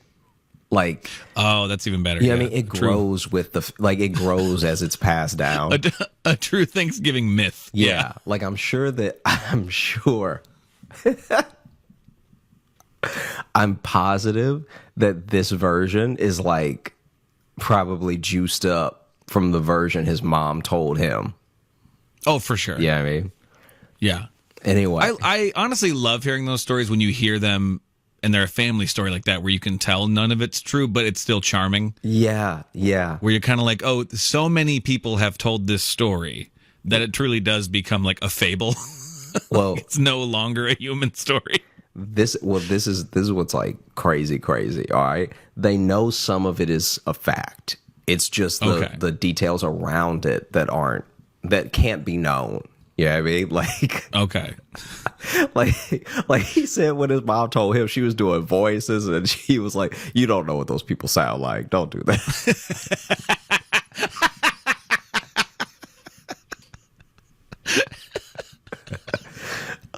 Doing like really over the top voices too. Yeah. Just like, you know, it's time to cut the turkey. Yeah, it's like, well, that's the voice. People. That's what you went with. There's no way. Yeah. Don't that would be the story if that's how he sounded. Yeah. And so basically okay. I'm trying to remember how many greats it is. So it is the story starts with a great grandma, okay? So, great. Yeah. So I'm just for the sake of the story, for the sake of brevity, I'm just gonna call her Triple G, okay? Triple G, I like this. Yeah. So is this the great grandmother of someone like our age? Yeah. Okay. So he was saying, Yeah, because I mean, so that gets in like the everything 1800s then. maybe he didn't give me a year. I mean, like, no, right? But I'm saying potentially a great, great, great. Like this could. So this is. This could be going back to the Civil War right now. Yeah. This is the furthest back one of our stories have gone. Great, right? And this is also when there were no supermarkets. There were just like you would like go to the butcher or you go to the general store or whatever, right?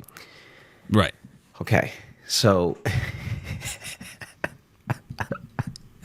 I don't remember what the cut of meat was, but it basically starts with Triple G going to prepare for Thanksgiving, right? And she's trying to get a specific cut of meat, and there's this lady in line in front of her that like, and not quite in front of her. Like apparently this is how the whole dispute starts. She's in line, and from her account, this lady is like cutting in line in front of her right as she's about to order. But that lady like is convinced that she was in line, and that woman's run up behind her to try to like jump the line. Okay. But they're both trying to order the same cut of meat. Okay.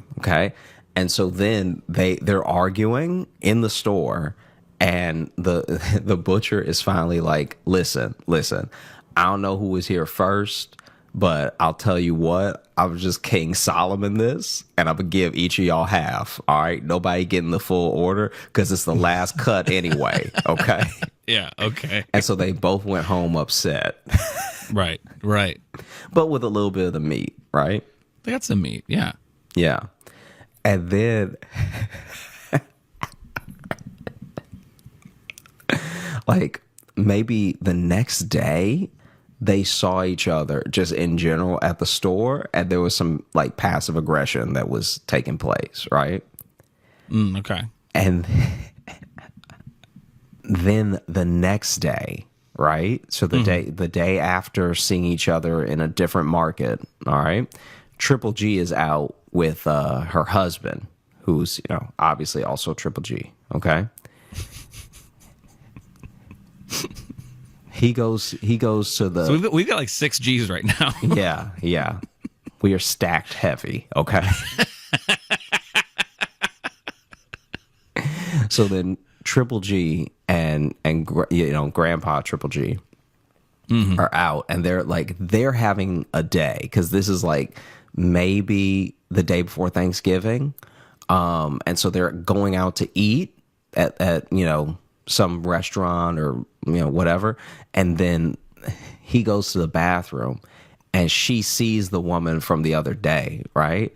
And I don't know if she had a couple drinks, I don't know what it was, but she decided, hey, in the most ladylike fashion, while my husband is in the bathroom, I'm gonna get up and I'm gonna curse this lady out, right? There you go. And so then they ran into each other, had words again, okay? And not like a fight. This wasn't like a bar fight or anything like that. Right. But it was just like, oh, how's your day going, tramp? Or like whatever they said back then. I have no idea. Yeah. Right? Yeah. And this is also, I'm pretty sure, the part where his mom would be doing the voices, and he's like, there's no way you can know that. You never met this woman. She's our great, never mind. So then you are a meat thief of ill repute. Yeah. She goes and sits back down, and then Grandpa comes out and he's like, hey, I'm actually very sick. I need to go home, right? I'm like, hey, in there, unholy. Let's go. I've got a touch of the consumption. Yeah. And this is also in an era in life when, hey, you could go from anything. So this could be the one. Yeah. So this man was probably had like too hot of a fart and was like, it's time for me to tell you and the children, I love you, right? Yeah. Let's go home and update the will. Yeah. And so they leave right after that thing happened, okay? Mm-hmm.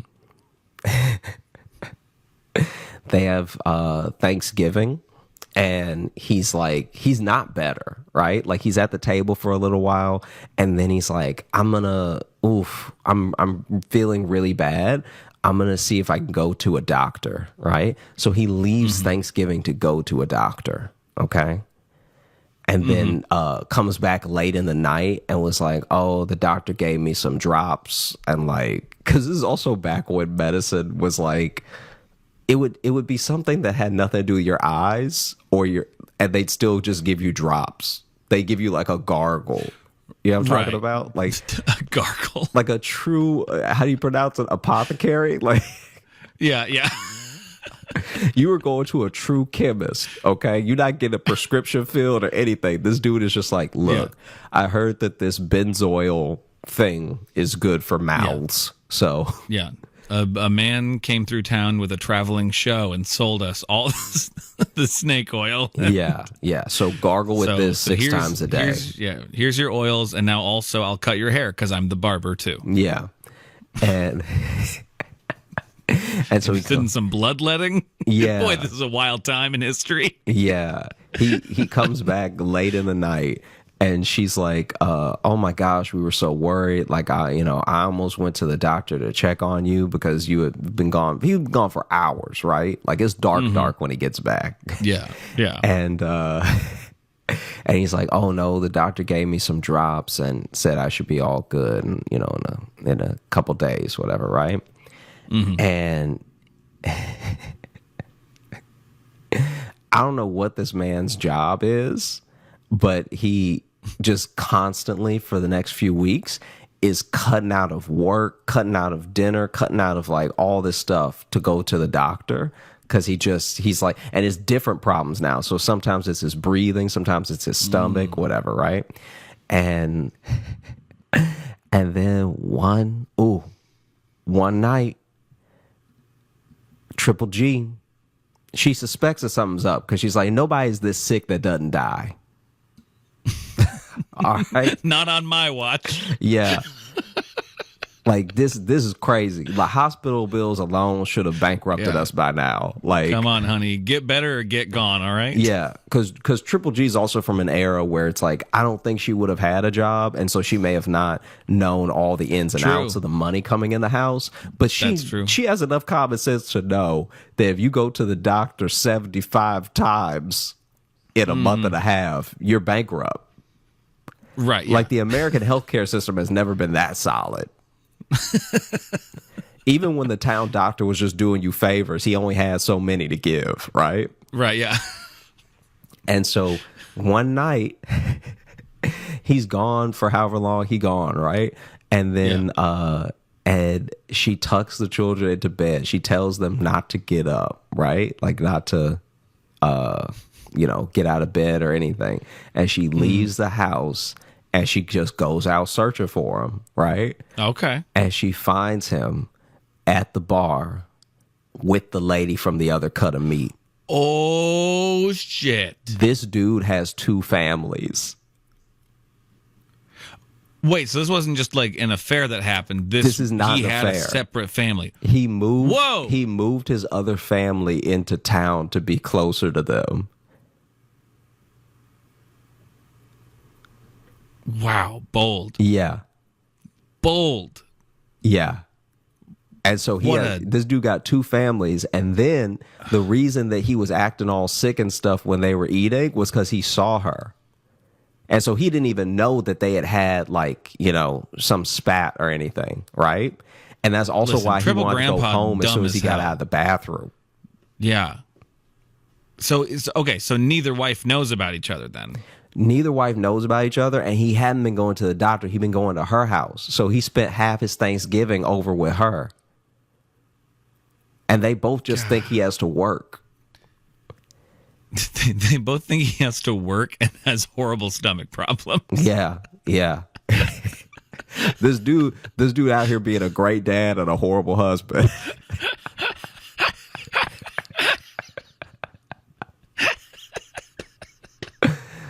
So this dude has 2 families. She sees them together and she waits for them to come out. and then she just freaks out on both of them, right? Like just like losing it. And then the woman that she ran into that she got the problems with, right, is the other wife. But now she's like, wait, how do you know her? Because this is the person that I was telling you about, right? Like she's the reason we didn't have good mutton or whatever for Thanksgiving. And she's like, no, you're the reason we didn't have good mutton or whatever for Thanksgiving. I don't know what the meat was they were arguing over, but let's go with mutton. Let's go like this. But yeah. So then that dude had two families, and yeah, they don't know. Like obviously, no one knows like the full ins and outs of everything that transpired and stuff. But he said he knows the skeleton of the story is true because that's how he has his cousins. Because his cousins are from that. So they know there's two families from one guy. His cousins are from the other family. That. So then for every one of him, there's another guy telling the story about like, our Triple G was in line and then this lady behind her tried to cut. Yeah.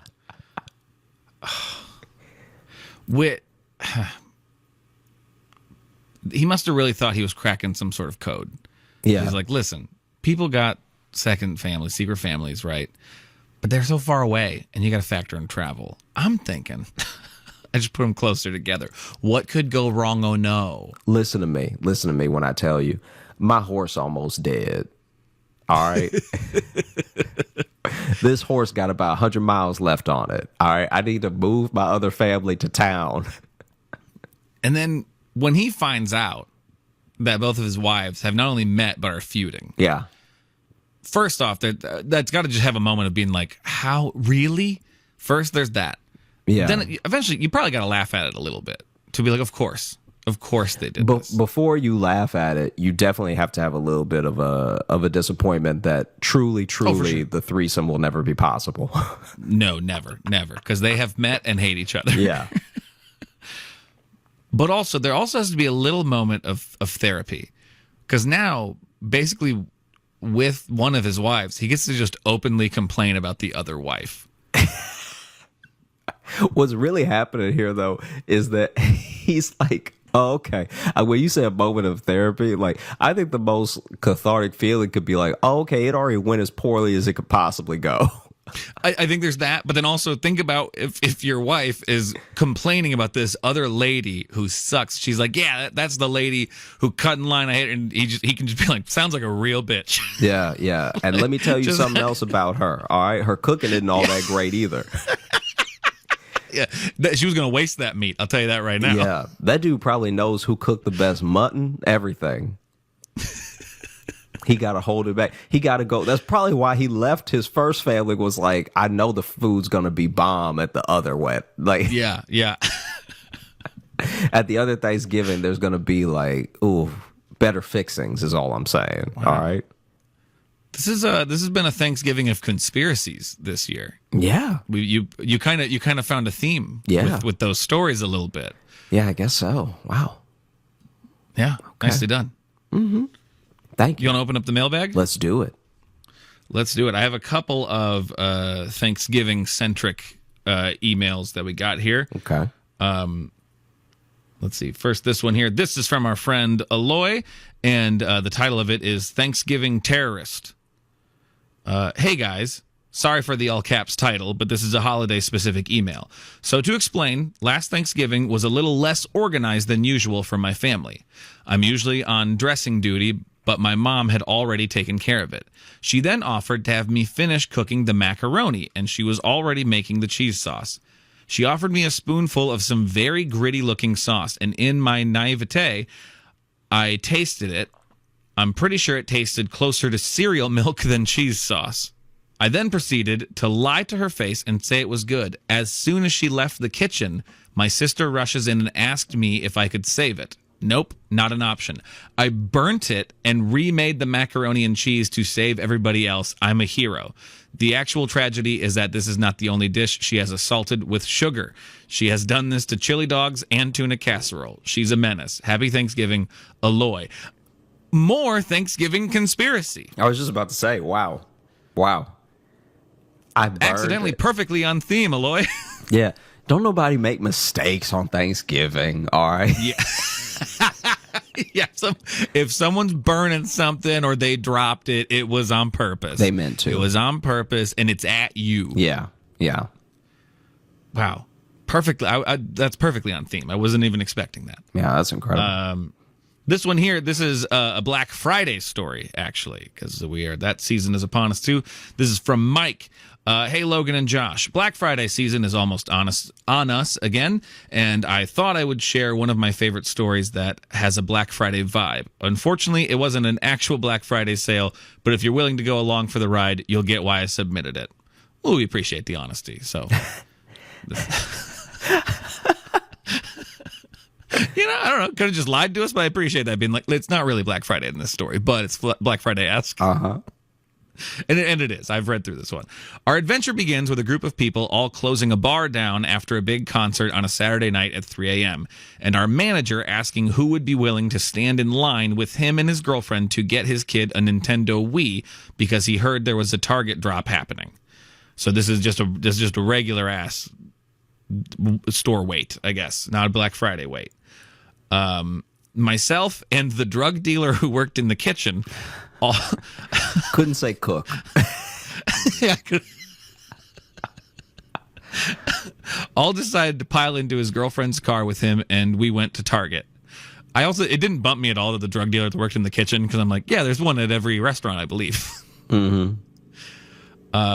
On the ride there, he confessed that he may have borrowed a bottle of Irish whiskey from the bar we worked at to keep us all warm. We headed to a Target in the Chicago suburb Naperville and found ourselves fourth in line at only 3:30 in the morning. It wasn't long before we were out of Irish whiskey, the drug dealer from the kitchen had somehow disappeared, and the snow was falling.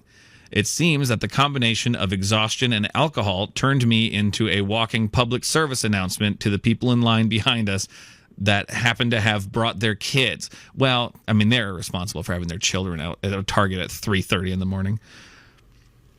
The manager's girlfriend wasn't a big fan of my behavior, and she frog marched me to her car and stuck me in the back seat to fall asleep. I don't know that phrase, frog march. I have no idea what that is. Do y'all jump over each other while somebody's in trouble?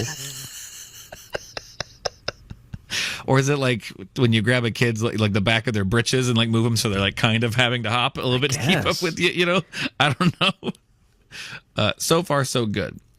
Unfortunately, things wouldn't stay good for long. I proceeded to throw up on the floor of my manager's girlfriend's car, and shortly after that, the police showed up and tried to arrest me for drunk driving. When I didn't have keys, I was sitting in the back seat, and there was no way I was going anywhere. Our bar manager managed to calm them down by appealing to the fact that nobody wanted to miss the Bears game tomorrow because they were in the playoffs that year. Thankfully, I ended up only having to pay for having her car cleaned and did not go to jail. That's one of those, tell me you're white without saying you're white. Yeah, this is very weird. This is like, how could you possibly, it's not your car and you don't have keys. But it is also the way to get out of being arrested, just being like, but football, am I right? Yeah. And they were like, you're right, get out of here, you crazy kids. My manager got his Nintendo Wii, and the drug dealer who works in the kitchen ended up showing up for work the next day, so he was fine. My manager's girlfriend, who was also a server at the bar, never spoke to me again. When I awoke the following day in a strange house, I discovered it was my manager's basement, and he very proudly showed me the Nintendo Wii that he was able to secure for his kid. The only fights that happened as a result of that night were most likely caused by me. Thanks for hearing me out, and I assure you I have become a much better person since then. Thanks for making a place where we all feel comfortable to tell our unhinged stories. Thank you, Mike. Yep, this is a safe space for insanity. Yeah, right.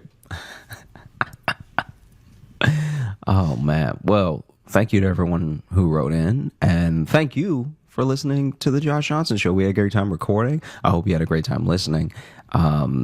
Real quick, I definitely want to say what I am thankful for this year.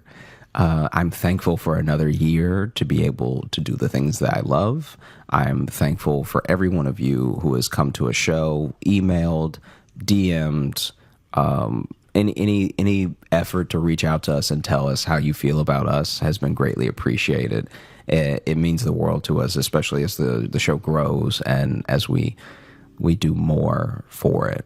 Every patron, every person who, you know, takes the time to say a kind word, or like has shown clips or episodes to someone, or anyone who's just laughed with us this year has been like a real friend, and we appreciate you so much. I also appreciate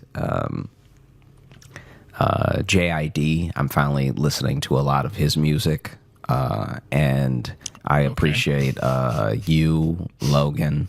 Wow, after JID, huh? Well, I was trying to save all you of for our last. friends. And I was trying to save you for last. Did you really want it to be you and then JID?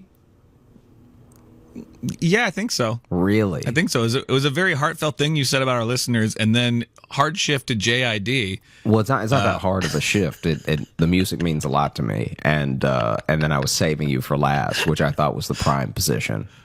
Gotcha. Yeah. Thank you. Yeah, I feel like no matter what order I would have gone in, you would have been unhappy with it. Because if I had said you first, quickly, and then JID, and then you, the listeners. See, but now why do you have to say quickly, though? Because it was quick.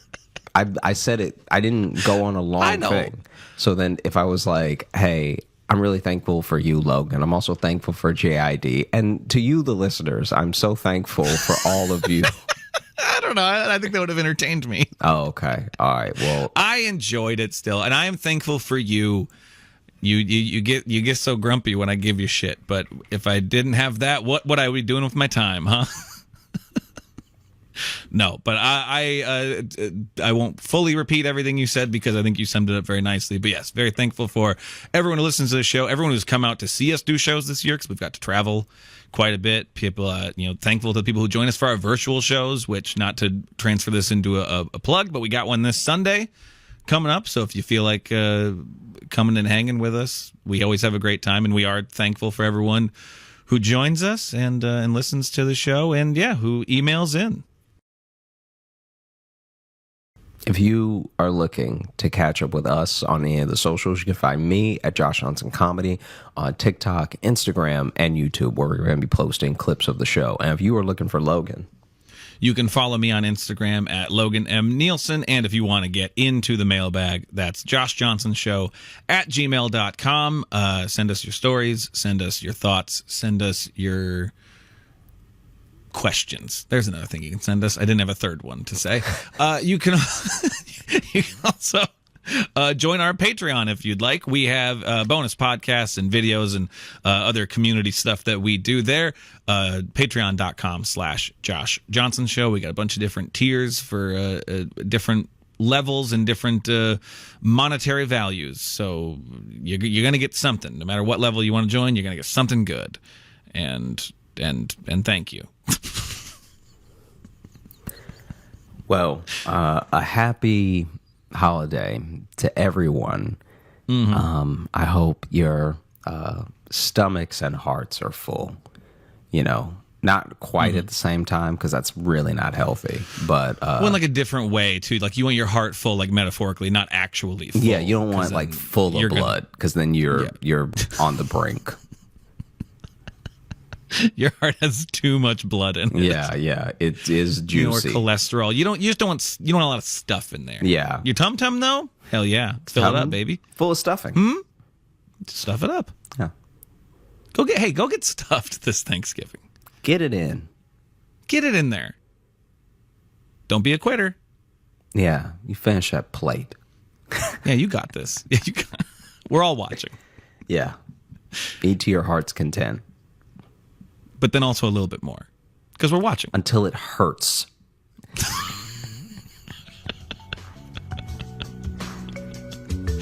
Okay, bye. Bye. Stay away from fruitcake.